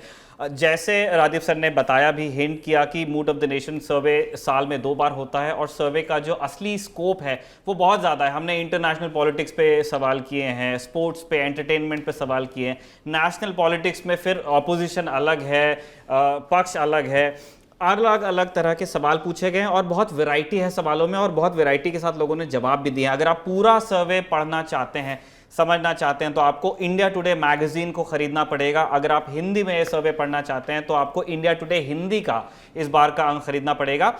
इस निवेदन के साथ में हम इस अंक को यहाँ कंक्लूड कर रहे हैं। बहुत बहुत शुक्रिया राजीव सर आपका, बहुत बहुत शुक्रिया देशमुख साहब आपका। आप स्टूडियो में आए, बड़ा बिजी दिन है आपके लिए, क्योंकि आपको आज भी सर्वे प्रेजेंट करना है, और अग्निहोत्री साहब आपका भी। चलते हैं नेता नगरी के अगले सत्र की ओर। नेता नगरी के दूसरे सत्र में बात होने वाली है मध्य प्रदेश की। मध्य प्रदेश में, जैसा कि नेता नगरी के सुधी दर्शक जानते ही हैं, कि चुनाव आने वाले हैं, और चुनाव आने से पहले दोनों ही पार्टीज़ ने अपनी सरगर्मियों को तेज़ किया। लेकिन कुछ पेक्यूलियर डेवलपमेंट्स हमको बीजेपी के खेमे में दिख रही, जिनके हाथ में सत्ता है। ये सुनने को मिल रहा है कि बीजेपी ने ये तय किया है कि मध्य प्रदेश की जिम्मेदारी खुद होम मिनिस्टर अमित शाह संभालेंगे। लगातार उनके टूर्स भी हो रहे हैं, वो मीटिंग्स ले रहे हैं पार्टी लेवल की, कुछ रैलियों को भी संबोधित कर रहे हैं। और इन इंटरनल मीटिंग्स से जो फीडबैक निकल के आ रहा है, टिप्पणीकार ऐसा कह रहे हैं कि इस बार जो थ्रस्ट है, मेन थ्रस्ट है, वो प्राइम मिनिस्टर नरेंद्र मोदी के नाम पे है। जो चीफ मिनिस्टर है शिवराज सिंह चौहान और बहुत लंबे समय से उस पद पे बने हुए हैं, उनका नाम थोड़ा कम सुनाई में आ रहा है। एक दूसरा पेक्युलर डेवलपमेंट ये है कि हम अगस्त के आखिरी कुछ दिनों में चल रहे हैं और सेकेंड वीक अक्टूबर में आचार संहिता आ जाएगी, क्योंकि चुनावों की घोषणा होनी ही है। नवंबर में तो वोट पड़ेंगे, उससे इतने पहले, बिल्कुल इमीडिएट पहले हम देख रहे हैं, बात चल रही है कि मध्य प्रदेश में कैबिनेट विस्तार हो सकता है, रिशफल हो सकता है। 2 नाम तय बताए जा रहे हैं, रीवा से राजेंद्र शुक्ला का और गौरीशंकर बिसेन का, ये तय है और 2 नामों पे चर्चा चल रही है। तो ये सारी चीज़ें क्यों हो रही हैं और इसके बरक्स जो मेन ऑपोजिशन है कांग्रेस, उसकी तैयारियां कहाँ पे हैं, कितनी हैं, इस विषय पे बात करने के लिए हमारे पास में 3 मेहमान हैं। एक एक करके हम उनका आपसे परिचय करा दें। पहले मेहमान हमारे Hemendra Sharma, deputy editor, Bhopal bureau, India today television. बहुत बहुत स्वागत है सर आपका। दूसरे मेहमान हमारे मनीष दीक्षित, ये स्टेट हेड हैं पीपल्स समाचार के, एक बड़ा अखबार है मध्य प्रदेश का। तीसरे मेहमान हमारे संजीव श्रीवास्तव, पॉलिटिकल एनालिस्ट हैं। आप तीनों मेहमानों का हम शुक्रिया कर रहे हैं हमें वक्त देने के लिए। आज स्पेशली मनीष जी का, आज उनको शाम को अखबार लॉक करना होता है, बावजूद इसके उन्होंने हमारे लिए वक्त निकाल लिया। सर, हम सबसे पहले आप ही से शुरू करना चाहते हैं। जो चीज़ हमने अभी अभी कही कि चुनाव बिल्कुल दहलीज पे हैं, हम चुनाव के पास पहुंच गए हैं और एक कैबिनेट रिशफल की बात चल रही है, इसके क्या कारण हैं सर? मैं पूछ इसलिए भी रहा हूं ये चीज़ क्योंकि पिछले कई नेता नगरी के एपिसोड्स में हमने उन कयासों को डिस्कस किया कि बार बार ये खबर आती थी कि हो सकता है मध्य प्रदेश में नेतृत्व परिवर्तन हो, संगठन में भी और जो गवर्नमेंट है उसमें भी, यानी चीफ मिनिस्टर भी चेंज किए जा सकते हैं, पार्टी प्रेसिडेंट भी चेंज किए जा सकते हैं, लेकिन कोई ऐसा बदलाव हुआ नहीं। कंटिन्यूटी को ज़्यादा तरजीह दी गई। अब उसके कुछ कारण भोपाल में हैं, उसके कुछ कारण दिल्ली में हैं। अब फिर एक चेंज की बात चल रही है कि कैबिनेट विस्तार हो जाएगा जिसके अंदर 4 चेहरे आएंगे, 2 तय हैं, 2 नहीं हैं। आप इसकी क्या वजह पा रहे हैं सर? क्या वास्तव में ग्राउंड पे ऐसी स्थितियां निर्मित हैं कि कैबिनेट रिशफल से वो उनको एड्रेस किया जा सके, या फिर ये एक डेस्परेशन है, लास्ट डिच अटेम्प्ट है? इसको लास्ट डिच अटेम्प्ट अपन बोले तो वो ज्यादा बेहतर रहेगा, क्योंकि क्या है कि जिन लोगों के अभी नाम चल रहे हैं कैबिनेट में आने के लिए, वो कास्ट कॉम्बिनेशन और एक पर्टिकुलर रीजन को साधने की कवायद है। जैसे विंध्य जो रीजन है मध्य प्रदेश का, वहां पे थोड़ा स्थिति इस बार, पिछले इलेक्शन में बीजेपी बहुत एडवांटेजियस पोजीशन में थी, मगर इस बार कांटे की टक्कर वहां पर दिख रही है। तो उस जो थोड़ा सा डिसएडवांटेज है उसको अपनी तरफ करने के लिए राजेंद्र शुक्ला पुराना नाम है, मेरे ख्याल से उमा भारती के समय से वो मंत्री रहे हैं, इस बार नहीं बन पाए। तो जो नाम चल रहे हैं उसमें आप देखिए राजेंद्र शुक्ला का नाम चल रहा है जो कंफर्म है, एक नाम गौरीशंकर बिसेन जी का चल रहा है, वो भी ऑलमोस्ट कंफर्म है। तीसरा जो नाम था उसके लिए अलग अलग सोर्सेस से अलग अलग चीजें आ रही हैं, और एक चीज सर्टेन थी कि वो जो भी होगा वो लोधी होगा। अब वो प्रद्युम्न लोधी होंगे कि वो जालम सिंह पटेल होंगे, या उमा भारती के जो भतीजे हैं या भांजे हैं राहुल लोधी होंगे। इसमें एक चीज मैं आपके दर्शकों को जरूर बताना चाहूंगा कि पहली बार नहीं है कि लास्ट मोमेंट पे ये मंत्रिमंडल का विस्तार हो रहा है। शिवराज सिंह चौहान ने अपने जो इससे पहले उनके 3 टर्म रहे, तीनों बार लास्ट ईयर में ये रिशफल किया है। और 2013 में, स्पेसिफिकली मैं 2013 की बात कर रहा हूं कि 2013 अगस्त में कैबिनेट रिशफल हुआ था। उसमें आपको जानकर आश्चर्य होगा कि उस समय भी 4 लोग लिए गए थे, और उन 4 लोगों में से ये बड़ा जो अपन बोलते हैं ना पॉलिटिकल जो एनालिस्ट हैं या जो राजनीति को बड़े क्लोजली मॉनिटर करते हैं, वो चीजों को माइन्यूटली ऑब्जर्व भी करते हैं। तो इन तीनों बार जब लास्ट इनका कैबिनेट रिशफल हुआ है, लास्ट ईयर में जो कैबिनेट रिशफल हुआ है, उसमें अधिकांश लोग को अगले बार मंत्री नहीं बनाया।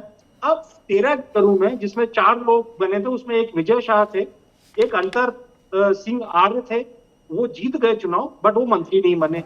दशरथ लोधी एक बनाए गए थे, वो चुनाव हार गए, और एक रामदयाल अहिरवार बनाए गए थे, उनको टिकट ही नहीं मिली। तो इसका जो डबल एजेड सॉर्ड लगता है मुझे, तो ये एडवांटेज है कि डिसएडवांटेज है तो पार्टी वाले ज्यादा जाने, मगर जो अपने सामने हिसाब किताब है, जो आंकड़े हैं, वो कह रहे हैं कि जिनको लास्ट टाइम में बनाया जाता है उसमें मेजॉरिटी ऑफ देम उनको टिकट नहीं मिलती है, और टिकट मिल गई तो वो मंत्री नहीं बनाए जाते और कुछ लोग चुनाव हार जाते हैं।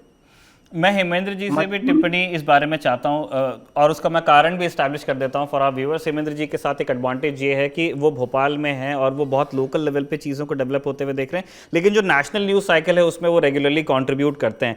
मैं चाहता हूं सर कि ये जो दो तरह से आप चीज़ों को देखते हैं, नेशनल लेवल पे वो चीज़ कैसे साउंड कर रही है, उसके वो मोटिवेशन क्या है, और लोकल लेवल पे तो आपकी नज़र है ही, because you have a team जो कि डिप्लॉयड है पूरे स्टेट में। आप कैसे देख रहे हैं ये जो रीशफल है, और मनीष जी ने जो कहा उससे आप कितने सहमत या असहमत हैं? देखिए, सबसे पहले तो जो गौरी शंकर बिसेन है जिनका नाम चल रहा है, उनको ऑलरेडी कैबिनेट रैंक का स्टेटस दिया गया है। वो ओबीसी कमीशन जो सरकार ने बनाया है उसके चेयरमैन है, उनको ऑलरेडी कैबिनेट रैंक का मिनिस्टर का स्टेटस उनके पास है। तो क्या कारण है कि उनको कैबिनेट में फिर से जगह देने की बात चल रही है? दूसरी तरफ राजेंद्र शुक्ला जो हैं वो रीवा से बीजेपी के विधायक हैं और पहले मंत्री रह चुके हैं। 1 महीने पहले उनको मंत्री बना के क्या हासिल हो जाएगा? तो ये बड़े सवाल हैं, और इन सवालों का जवाब शायद जो पॉलिटिक्स मध्य प्रदेश में इस समय चल रही है, जो लोग बीजेपी छोड़कर कांग्रेस की तरफ काफी लोग जो मूव कर रहे हैं, उस पॉइंट ऑफ व्यू से भी इसको देखा जाना चाहिए। राजेंद्र शुक्ला पहले पास में यूथ कांग्रेस में रह चुके हैं। अभी रीवा में जो उनके खिलाफ चुनाव लड़े थे अभय मिश्रा, वो वापस भारतीय जनता पार्टी में उनको शामिल किया गया है। और दूसरी तरफ जो गौरीशंकर बिसेन है, ये लगातार अपनी बेटी के लिए टिकट डिमांड कर रहे हैं। तो कहीं ना कोई कॉम्प्रोमाइज जो बीच में इस कैबिनेट रीशफल के तहत जो है, इस एक्सपेंशन के तहत कॉम्प्रोमाइज रीच करने की कोशिश की जा रही है। और इसमें जो अड़चने पड़ गई हैं उसमें से ये जो जालम सिंह हैं और जो राहुल लोधी हैं, जालम सिंह प्रहलाद पटेल के छोटे भाई हैं, राहुल लोधी जो हैं उमा भारती के नेफ्यू हैं, भतीजे हैं। तो लोधी दोनों को नहीं लिया जा सकता। राहुल लोधियों के एक्सेप्टेड लीडर स्टेट वाइड नहीं है, और जालम सिंह के भाई ऑलरेडी मिनिस्टर हैं केंद्र में। और उसके अलावा जो सीनियर बीजेपी के लोग हैं, जैसे केदारनाथ शुक्ला हैं जो अभी सीधी मूत्र कांड की वजह से पॉपुलर हुए थे, वो हैं, और अजय बिश्नोई हैं जबलपुर से। ये पास में अजय बिश्नोई मिनिस्टर रह चुके हैं। इन लोगों ने अकॉर्डिंग टू टॉप सोर्सेस ये कहा है पार्टी फोरम में कि भाई मंत्री बनने के लायक तो हम भी हैं, तो आफ्टर ऑल इनको क्यों मंत्री बनाया जा रहा है और हमें क्यों नहीं बनाया जा रहा है? तो इस तरह की प्रॉब्लम्स बीजेपी के अंदर है इस समय, और यही कारण है कि पिछले 4 दिन से गौरीशंकर बिसेन और राजेंद्र शुक्ला अपने समर्थकों के साथ भोपाल में बैठे हुए हैं, लेकिन मंत्री परिषद का एक्सपेंशन नहीं हो पा रहा है। आज फिर से मतलब इस तरह की स्पेकुलेशंस लगाई जा रही हैं कि 8:30 बजे एक्सपेंशन होगा। अभी जबलपुर में है चीफ मिनिस्टर, 7:30 बजे तक वहां से उनका आने का प्रोग्राम नहीं है। उसके बाद यहाँ आएंगे। राजभवन के लोग कह रहे हैं कि उन्हें अभी कोई इन्फॉर्मेशन नहीं है। जीएडी से पहले लेटर इशू होगा, उसमें एक प्रोसेस है। 6 बजे गवर्नमेंट एम्प्लॉइज ऑफिस चले जाते हैं। जिस हॉल में ओथ टेकिंग सेरेमनी होती है, कम से कम वहां झाड़ू लगाना होता है, तो वहां झाड़ू लगाने की भी प्रक्रिया अभी शुरू नहीं हुई है। तो अभी ये सारी स्पेकुलेशन है, मेरा बोलने का मतलब है। और कल दिन को जो है गवर्नर जो है स्टेट छोड़ के बाहर जा रहे हैं, तो कल दिन का एक विंडो बस बाकी बचा है। अगर एक्सपेंशन होना है तो उस विंडो में कल दिन को मतलब 2 बजे से पहले हो जाएगा। अदरवाइज ऐसा भी हो सकता है कि एक्सपेंशन ना हो, क्योंकि ये फंस गया है मामला पूरा। ठीक है, मतलब वो इफ्स एंड बट्स की लिस्ट वो उससे ज़्यादा लंबी है जितनी हमको यहाँ से नज़र आ रही है। हम हेमंत जी आपके पास बने रहना चाहते हैं। हमारा एक सवाल ये है कि ज्योतिरादित्य सिंधिया जो कि उनके नेतृत्व में एक टूट हुई, उसके बाद में गवर्नमेंट दोबारा बनती है, उनको किस तरह से अकोमोडेट किया जाएगा? जो फर्स्ट लिस्ट आई है अभी हम देख रहे हैं, एक छोटी लिस्ट उन्होंने अभी इशू कर दी है, और उसके अंदर कुछ लोगों को टिकट्स मिले हैं, कुछ लोगों को टिकट्स नहीं मिले हैं। ग्वालियर चंबल का गणित कैसे अफेक्ट हो रहा है उससे? और क्योंकि इसलिए भी हम ये पूछना चाहते हैं क्योंकि कुछ लोगों ने ऐसा कहा कि ये जो पहला लिस्ट आया है बीजेपी की तरफ से, उन्होंने उन सीट्स को निपटाने की कोशिश की है जिनको लेकर के पार्टी एनीवेज बहुत ज़्यादा होपफुल नहीं है, तो वो वहाँ पे पहले ही, क्योंकि हर बार यही होता है कि जब टिकट्स आप अनाउंस करते हैं, लिस्ट आप अनाउंस करते हैं, तो आपको कुछ लोगों की नाराज़गी भी झेलनी पड़ती है। तो अभी वो उन मतलब जो लोअर हैंगिंग फ्रूट्स हैं उनको वो तोड़ने की कोशिश कर रहे हैं। बाकी जहाँ उन्हें ज़्यादा दिमाग लगाने की जरूरत पड़ेगी वो टिकट्स बाद में अनाउंस होंगे। क्या आपको भी ऐसा लगता है? और सिंधिया वाले जो 39 सीट्स जिनका जो टिकट्स में जो प्रत्याशियों के नाम जो भारतीय जनता पार्टी ने डिक्लेयर किए हैं, वो सभी सीटें भारतीय जनता पार्टी के हारी हुई है, उनके पास एक भी सीट नहीं जी। है। और कोशिश भारतीय जनता पार्टी की ये है कि इस तरीके से जो रिजेंटमेंट एन वक्त पे होता है उससे निपटारा से पाया जाए, Right. लेकिन ऐसा हुआ नहीं है। हर रोज जो है बगावत के तेवर बढ़ रहे हैं। कसरावत में, खंडवा में पुतले जलाए जा रहे हैं सिटिंग कैंडिडेट्स के। आपने ज्योतिरादित्य सिंधिया खेमे की बात की। ज्योतिरादित्य सिंधिया खेमे को एडजस्ट करने के लिए जो भारतीय जनता पार्टी के कैंडिडेट हैं, तुलसी जो भारतीय जनता पार्टी अभी सिंधिया के साथ जो गए हैं, हमारे हेल्थ मिनिस्टर थे पहले यहाँ पे, तो तुलसी भैया के खिलाफ जो सोनकर जो चुनाव लड़ते थे उनको वहां से शिफ्ट किया गया है। वहां पे वो कह रहे हैं कि हमें वापस जाना है इंदौर। तो हर जगह पे वो उस तरह का रिजेंटमेंट अभी इन जो 39 टिकट्स में है वहां दिखा गया है। जहां तक सिंधिया का सवाल है, सिंधिया के लिए मैं आपको बता दूं कि मध्य प्रदेश में विंध्य रीजन और ग्वालियर चंबल रीजन, ये दो ऐसे इलाके हैं जहां भारतीय जनता पार्टी की स्थिति खराब मानी जा रही है। ग्वालियर चंबल रीजन अधिकांश सिंधिया सपोर्टर्स वहां से आते हैं। तो वहां पे बीजेपी के अंदर जो ओरिजिनल भाजपाई जो हैं, जो काफी समय से भारतीय जनता पार्टी में टिकट के लिए लड़ाई लड़ रहे हैं, या जो पास्ट में इन ज्योतिरादित्य सिंधिया के कैंडिडेट्स के खिलाफ चुनाव लड़े हैं, जो अब भारतीय जनता पार्टी में मिल गए, उन्होंने 5 साल का समय काट लिया है। अगर अब टिकट उनको नहीं मिलता है तो उनको 10 साल का टाइम हो जाएगा। पॉलिटिक्स में 1 हफ्ता बहुत लंबा समय होता है, 10 साल में तो आदमी हाशिए में पूरी तरह से चला जाता है। तो this is the last moment for them, इसलिए वो संघर्ष कर रहे हैं। और जहां पे संघर्ष उनको दिख रहा है कि वो कामयाब होंगे तो वो वहां लड़ाई लड़ रहे हैं। जहां ऐसा लग रहा है कि उनको टिकट नहीं मिलेगा तो वो पलायन भी कर रहे हैं। शिवपुरी से 4 सिंधिया के बड़े सपोर्टर्स जो हैं वापस कांग्रेस पार्टी में आ चुके हैं।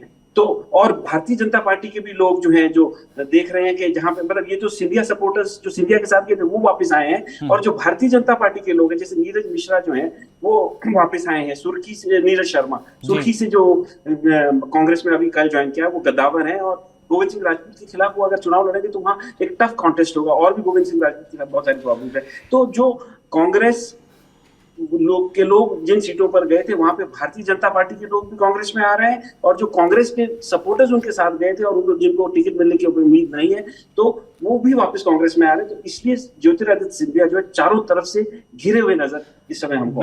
मैं इस पॉइंट पे मनीष जी की भी टिप्पणी चाहता हूं और संजीव जी की भी टिप्पणी चाहता हूं। और कुछ एपिसोड पहले जब मनीष जी नेतानगरी में ही मेहमान थे, मनीष जी ने कहा था कि 3 ब्रांड ऑफ बीजेपी हैं मध्य प्रदेश में, एक शिवराज भाजपा, एक नाराज भाजपा और एक महाराज भाजपा।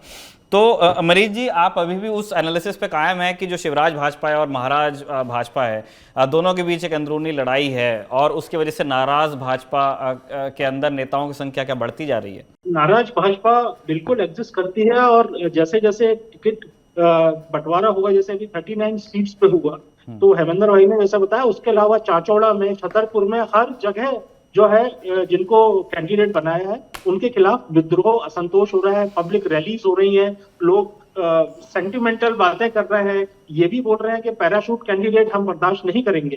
तो ये नाराजगी और बढ़नी। और जहां तक सिंधिया जी की बात है, सिंधिया जी जो महाराज भाजपा वाले लोग हैं, महाराज भाजपा वालों के लिए अभी एसिड टेस्ट है। एसिड टेस्ट इसलिए है क्योंकि जो देखिए अब जो पार्टी टिकट देती हैं उसमें बहुत बड़ा पक्ष है या बहुत बड़ा सोर्स ऑफ इंफॉर्मेशन उन लोगों के लिए होता है, वो उनके सर्वेज होते हैं, वो अलग अलग एजेंसी से सर्वे कराते हैं। और जो हम लोग हमारे पास फीडबैक है उसमें ये है कि महाराज भाजपा वाले जो लोग हैं उनकी स्थिति ग्राउंड पे ठीक नहीं है। तो यदि ये इंफॉर्मेशन सही है तो अभी महाराज भाजपा के वालों को टिकट नहीं मिलेगी, तो हो सकता है वो भी नाराज भाजपा में चले जाए।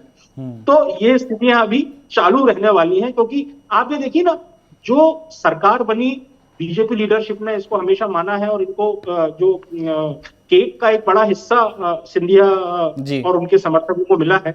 अच्छे अच्छे डिपार्टमेंट्स जो माने जाते हैं, पोर्टफोलियोज, वो सब उनके पास हैं। मगर हर पार्टी का अल्टीमेट एम है इलेक्शंस, और जब इलेक्शंस के पहले जो सर्वे और जो फीडबैक आ रहा है, अभी तो मध्य प्रदेश में पूरी 230 विधानसभाओं में 4-5 राज्यों के विधायक हर कॉन्स्टिट्यूएंसी में घूम रहे हैं। वो अपना एक अलग फीडबैक सिस्टम अमित शाह जी ने इस बार शुरू करवाया है, उससे भी क्या फीडबैक मिलेगा। तो जैसे जैसे हम और करीब आएंगे इलेक्शन के, तो ये तीनों जो भाजपा है वो मेंटेन रहेंगी। उसमें से ये जरूर हो सकता है कि कुछ थोड़ा ज्यादा परम्यूटेशन कॉम्बिनेशन चलता रहेगा। तो संजीव जी, हम आपके पास आ रहे हैं इसी सवाल को लेके। एक तो आप अपनी इस पे टिप्पणी दीजिएगा ही कि जो ये जो 3 ब्रांड्स ऑफ बीजेपी है और उसके अंदर कैसे लोग आ रहे हैं, जा रहे हैं, कौन बड़ा कौन छोटा हो रहा है। और दूसरा, हम जिस चेहरे की जो बात चल रही थी और जो होम मिनिस्टर का पर्सनल इंटरेस्ट है, वो 15 दिन में 2 बार आ गए। उन्होंने जो सदस्यता अभियान है वो चालू कर दिया ग्वालियर से, और उसका स्लोगन उन्होंने दिया है एमपी के मन में मोदी। अब इस वक्त उन्होंने बिल्कुल तारीफ की, रिपोर्ट कार्ड जब जारी किया अपनी सरकार का तो सीएम की तारीफ की। उन्होंने कहा मुख्यमंत्री शिवराज सिंह चौहान ईमानदार हैं, लोकप्रिय हैं, मेहनती भी कहा, तो तारीफ उनकी की। लेकिन स्लोगन है एमपी के मन में मोदी।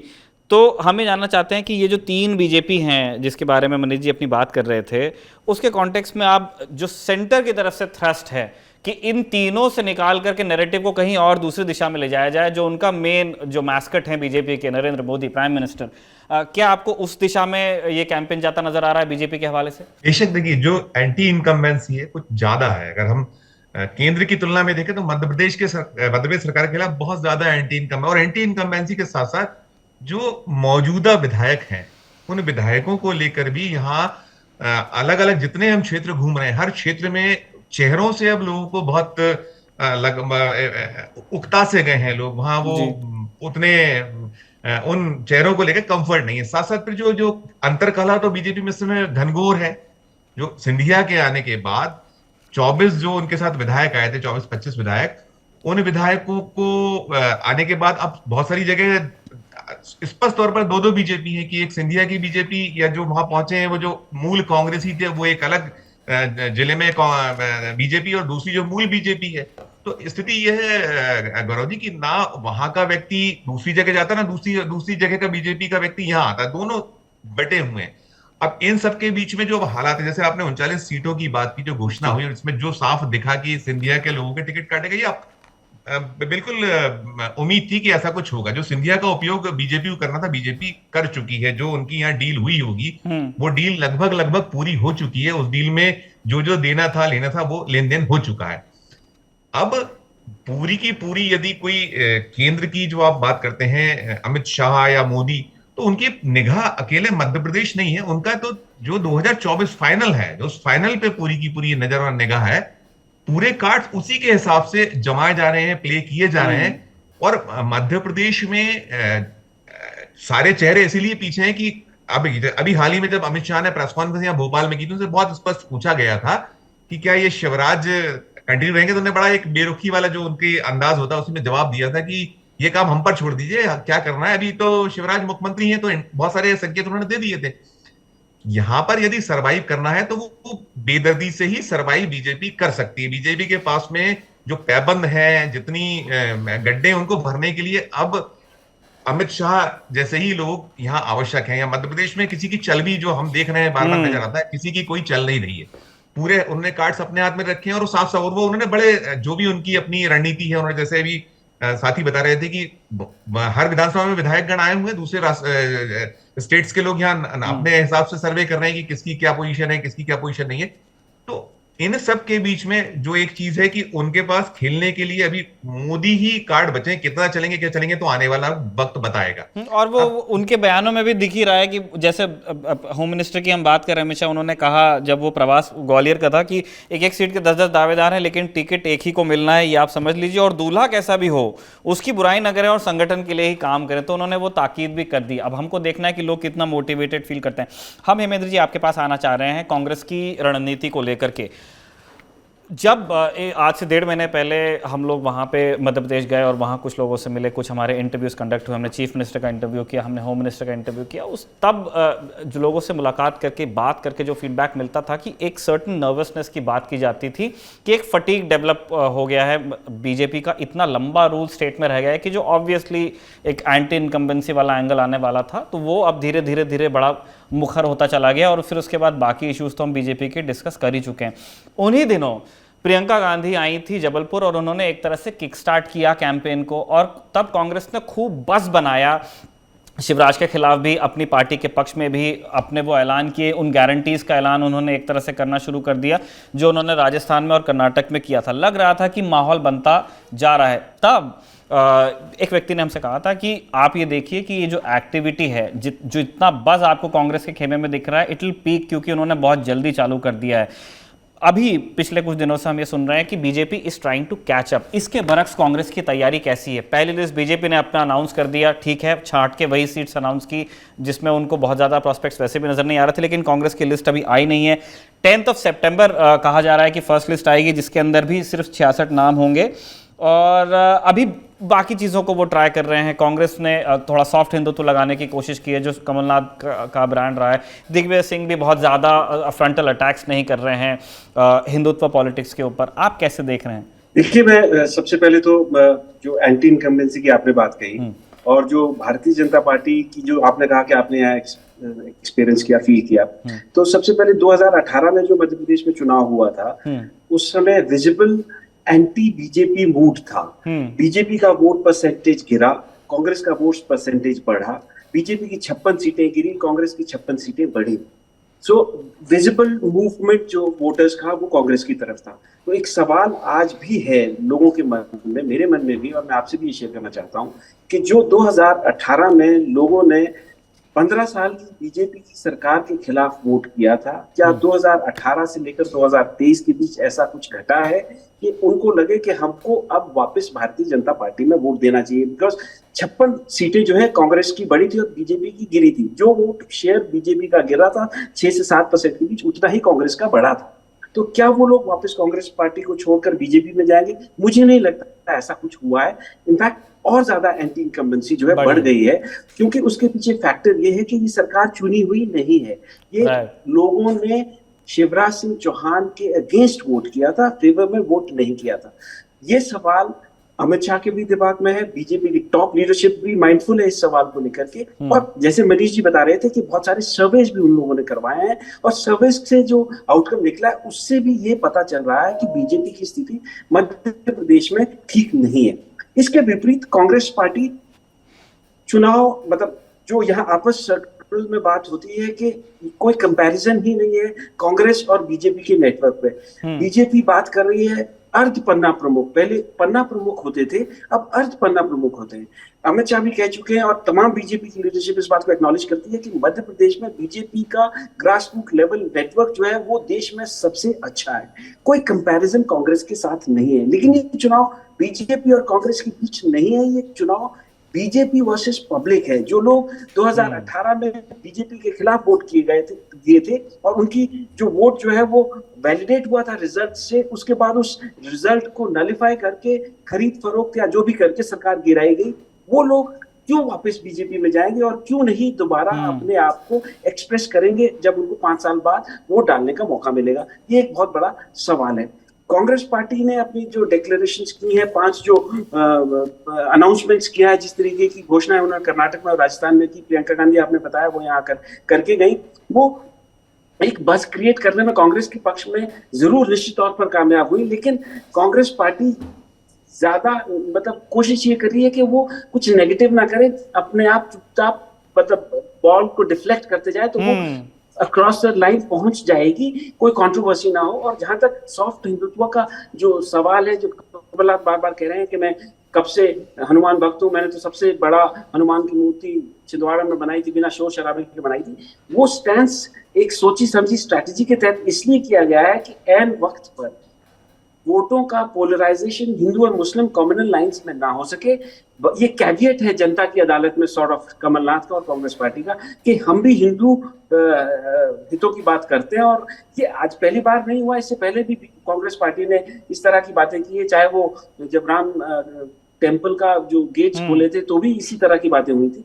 तो ओवरऑल ये स्ट्रैटेजी है कि मध्य प्रदेश में क्योंकि मुस्लिम पॉपुलेशन 6 से 7% के बीच है और मतलब मुस्लिम पॉपुलेशन, मुस्लिम वोटर का जो दिमाग है वो अब बन चुका है अक्रॉस द कंट्री इस तरह से, जैसे हमने वेस्ट बंगाल के इलेक्शंस में देखा कि ओवैसी की तरफ भी वोट नहीं गया। जिन इलाकों में इंडिपेंडेंस के बाद कांग्रेस कभी हारी नहीं थी, वहां पे भी मुस्लिम माइनॉरिटी वोट जो है टीएमसी के पास गया, क्योंकि वो डिसाइसिव विक्ट्री टीएमसी को दिलाना चाहते थे, बीजेपी को हराना चाहते थे।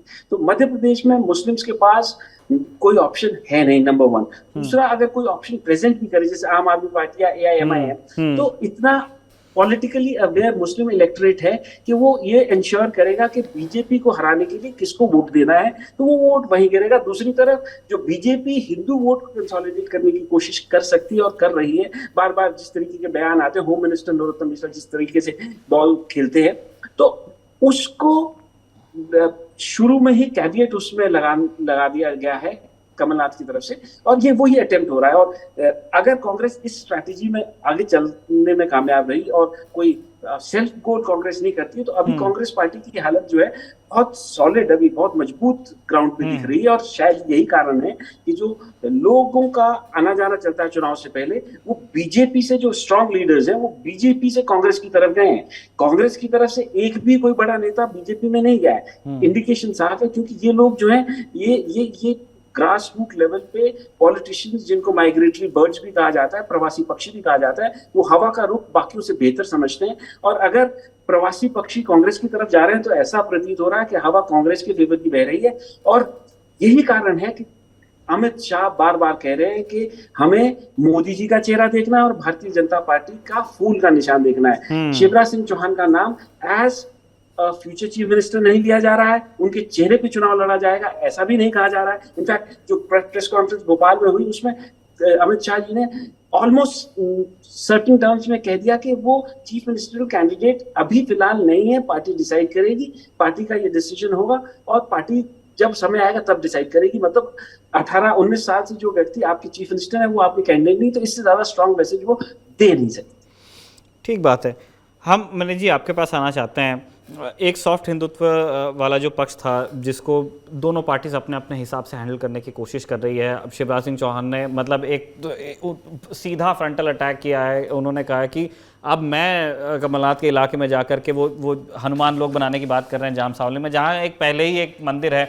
एक बार उस मंदिर का पुनर्निर्माण हो चुका है। बचपन में जब हमने देखा था तब एक टीन शेड हुआ करता था, एक मंदिर बना उमा भारती के ज़माने में जब वहाँ पे केक वगैरह कटा था, और उसके बाद एक बार वो मंदिर फिर बना है और अब तीसरा अनाउंसमेंट हुआ है कि अब हनुमान लोग ही वो बना देंगे। तो ये तो इसका मतलब शिवराज सिंह चौहान भी समझ रहे हैं कि उनको कुछ करने की ज़रूरत है, जिस तरह से कमलनाथ ने खुद को प्रोजेक्ट किया है। हम एक दूसरे एंगल पे आपसे टिप्पणी चाहते हैं कि जो जातिगत जनगणना को लेकर के मध्य प्रदेश में कभी उस तरह से इलेक्टोरली उसका मैथ में बिल्कुल रोल रहा है कि जाति का जो अरिथमेटिक है उसको रिस्पेक्ट करती हैं पार्टी सीटें देने में, लेकिन जिस तरह मंडल कमंडल को लेकर के हिंदी पट्टी के बाकी राज्यों में पॉलिटिक्स हुई है, हाई वोल्टेज और काफ़ी श्रिल जिसमें खूब शोर होता है, उस तरह का मध्य प्रदेश में हमने कभी देखा नहीं। लेकिन कांग्रेस के जो अध्यक्ष हैं मल्लिकार्जुन खड़गे जब मध्य प्रदेश आए थे, सागर में उनकी जनसभा हुई तो कमलनाथ भी वहाँ पे थे और उन्होंने कहा कि जातिगत जनगणना के अलावा सागर में संत रविदास जी के नाम से विश्वविद्यालय भी खोला जाएगा। क्या इस एंगल का ज़्यादा रेजोनेंस हो पाएगा? जो वोटर्स हैं मध्य प्रदेश के, उनके दिमाग में, उनके मानस पे फर्क पड़ता है जातिगत जनगणना जैसे विषयों से? देखिए, जातिगत जनगणना की जो बात है कमलनाथ खड़गे जी ने कही, उसके पहले कमलनाथ बोल चुके थे यहाँ के अगर हमारी सरकार आएगी तो हम कास्ट सेंसस पे जाएंगे। अब ये एक अभी देखने का विषय है कि इसके रिपरकेशन जनता के बीच में कैसे आ रहे हैं, जनता को इसके एडवांटेजेस डिसएडवांटेजेस कुछ नजर आ रहे हैं कि नहीं आ रहे हैं। मगर एक बात तय है कि एक तरफ सॉफ्ट हिंदुत्व पर दोनों पार्टियों को फोकस है और SC ST की तरफ गौरव दोनों दल लगे हुए हैं कि उनको हम कैसे अपनी साइड कर लें। क्योंकि मध्य प्रदेश में जिसको भी सरकार बनी है, जिसने SC ST के जो सीटें हैं उसमें मेजर शेयर जिसके पास गया है वही यहाँ सरकार बनाता है। तो चाहे नरेंद्र मोदी जी हो, अमित शाह हो या खड़गे जी हो, इनका एक टारगेट SC ST, क्योंकि मेरे ख्याल से 85 सीट्स हैं जो टोटल SC और ST की मिला के जो ये कम्युनिटी अफेक्ट करती है, तो मतलब ऑलमोस्ट 1/3 ऑफ द चंक। बाकी सॉफ्ट हिंदू और ये तो चल रहा है, बट एक जो अंडर करंट और बाकी जो चीजें चल रही हैं, एक जायज करके ऑर्गेनाइजेशन है वो भी इस फ्रंट पर खेल रहा है यहाँ पर। तो जो मुझे ऐसा लगता है कि जनता अब इतनी समझदार हो गई है कि ये धर्म और हिंदुत्व और इस पे अब वोट शायद उतने नहीं पड़ते हैं।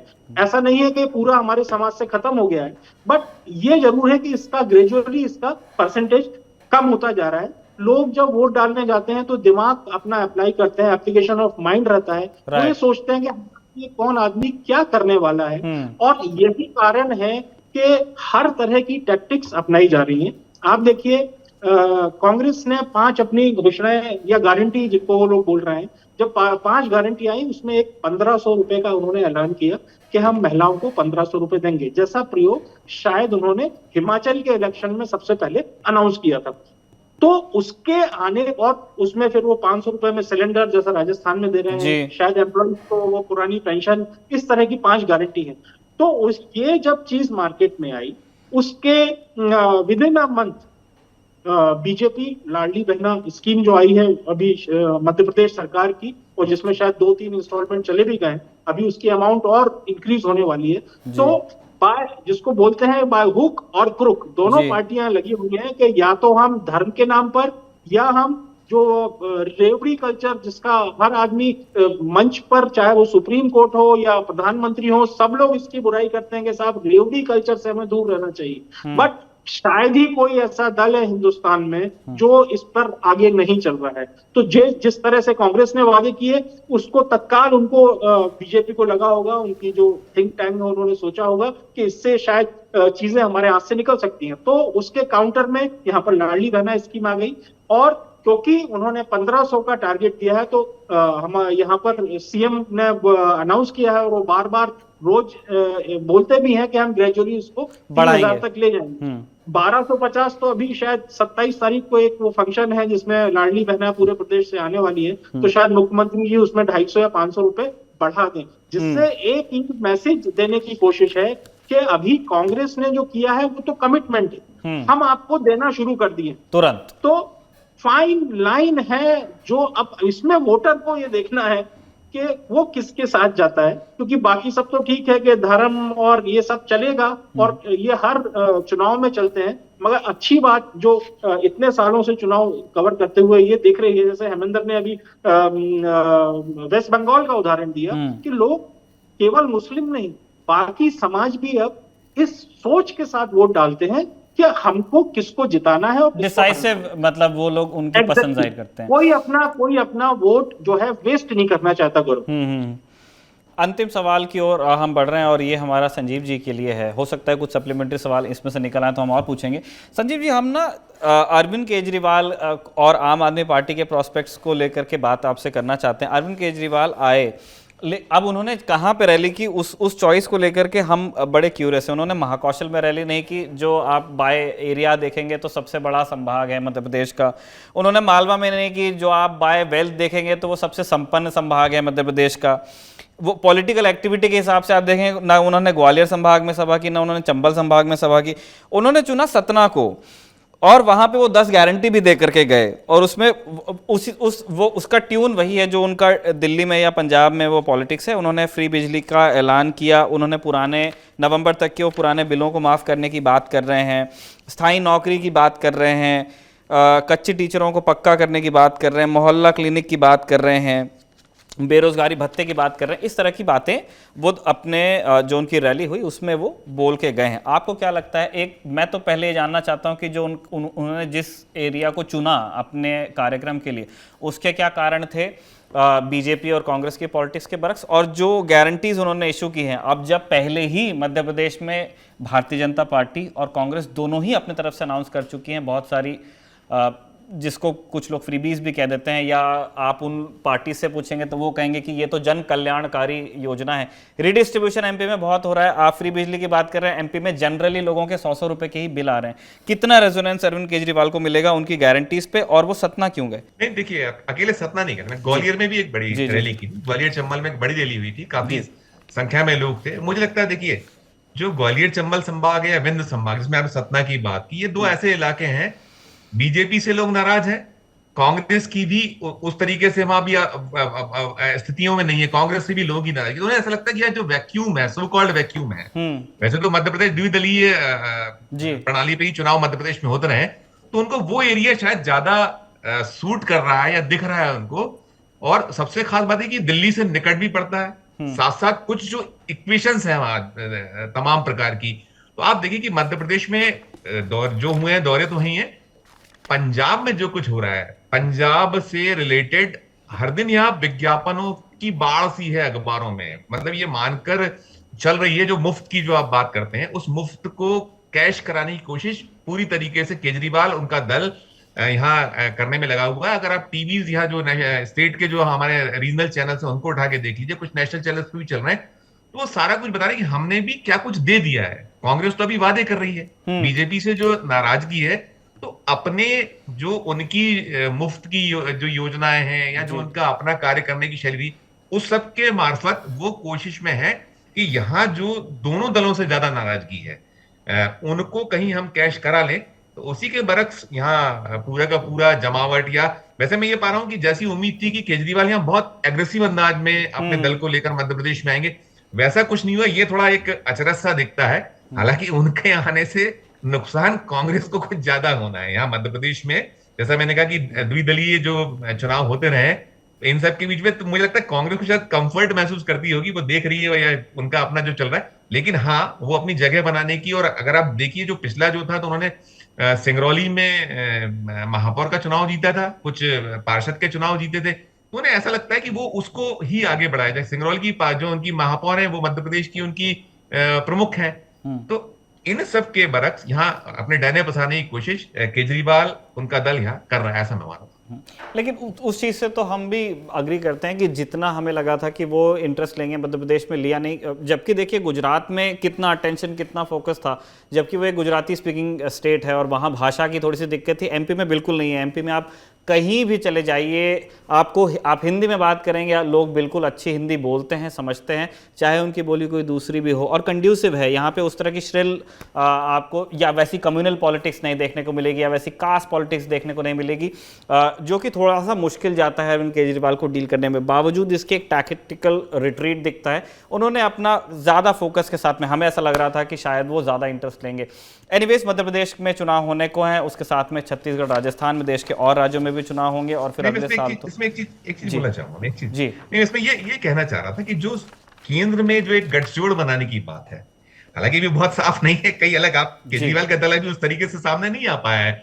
ममता ने कुछ चीजें दिखाई हैं, ममता और केजरीवाल की कहीं जो मित्रता है या जिस तरीके से एक दूसरे के प्रति उनका लगाव सा दिखा है, जो राजनीतिक लगाव कह लीजिए, तो मे बी कि ये भी एक वजह हो सकती है कि उन्होंने जो अपने आप को थोड़ा सीमित किया है मध्य प्रदेश में, तो शायद ये भी एक कोई पीछे की राजनीति हो सकती है कि कांग्रेस को ज्यादा नुकसान ना पहुंचे, और बीजेपी को जो बाहर करने का है, तो यदि मध्य प्रदेश में बीजेपी आ जाती है या वापसी करती है, तो नुकसान तो अल्टीमेटली जो नेशनल एक सीनेरियो में जो पूरा का पूरा एक गठजोड़ बनना है उनको होने वाला है, ऐसा मैं मानता हूँ। गौरव, ठीक, इसी नोट पे हम चाह रहे हैं कि नेता नगरी के इस सत्र को कंक्लूड किया जाए। कारण ये है कि हमें अगले प्रोग्राम्स के लिए भी निकलना है, और चूंकि मध्य प्रदेश में चुनाव होने वाले हैं, छत्तीसगढ़, राजस्थान में, और फिर अगले साल तो फिर पूरे देश में जनरल इलेक्शंस हैं। हम लगातार इन फोकस एरियाज़ पे, जो हमारे फोकस स्टेट्स हैं, उनके ऊपर कार्यक्रम करते रहेंगे, और इसीलिए पहले से ज़्यादा अब हम संजीव जी आपको, मनीष जी आपको, हेमेंद्र जी आपको डिस्टर्ब करते रहेंगे।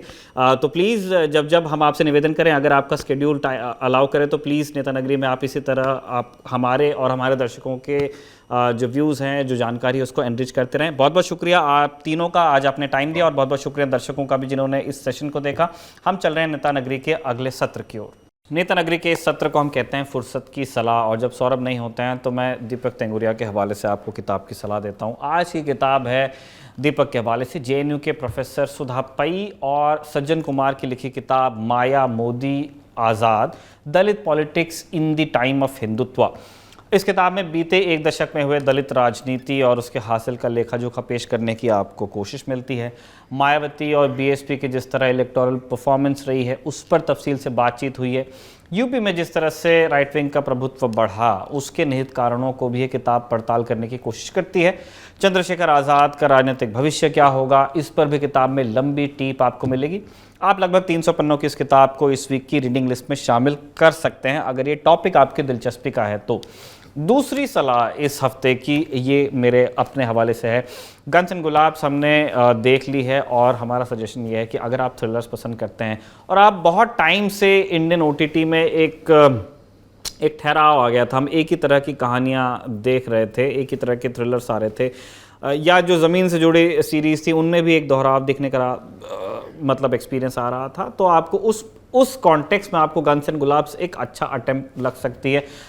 ये भी थ्रिलर है, कहानी हम यहाँ पे आपको नहीं बताएंगे। कुछ इसमें जो यूजुअल सस्पेक्ट्स हैं उन्होंने तो अच्छा काम किया ही है, राजकुमार राव, सतीश कौशिक, इनका काम बढ़िया होता है, यहाँ भी बढ़िया है, लेकिन कुछ लोगों पे आपको ध्यान देना चाहिए। अगर आप गन्स एंड गुलाब देखते हैं तो छोटा कांची इसमें बने हैं आदर्श गौरव सबसे ज़्यादा आपको सरप्राइज करते हैं।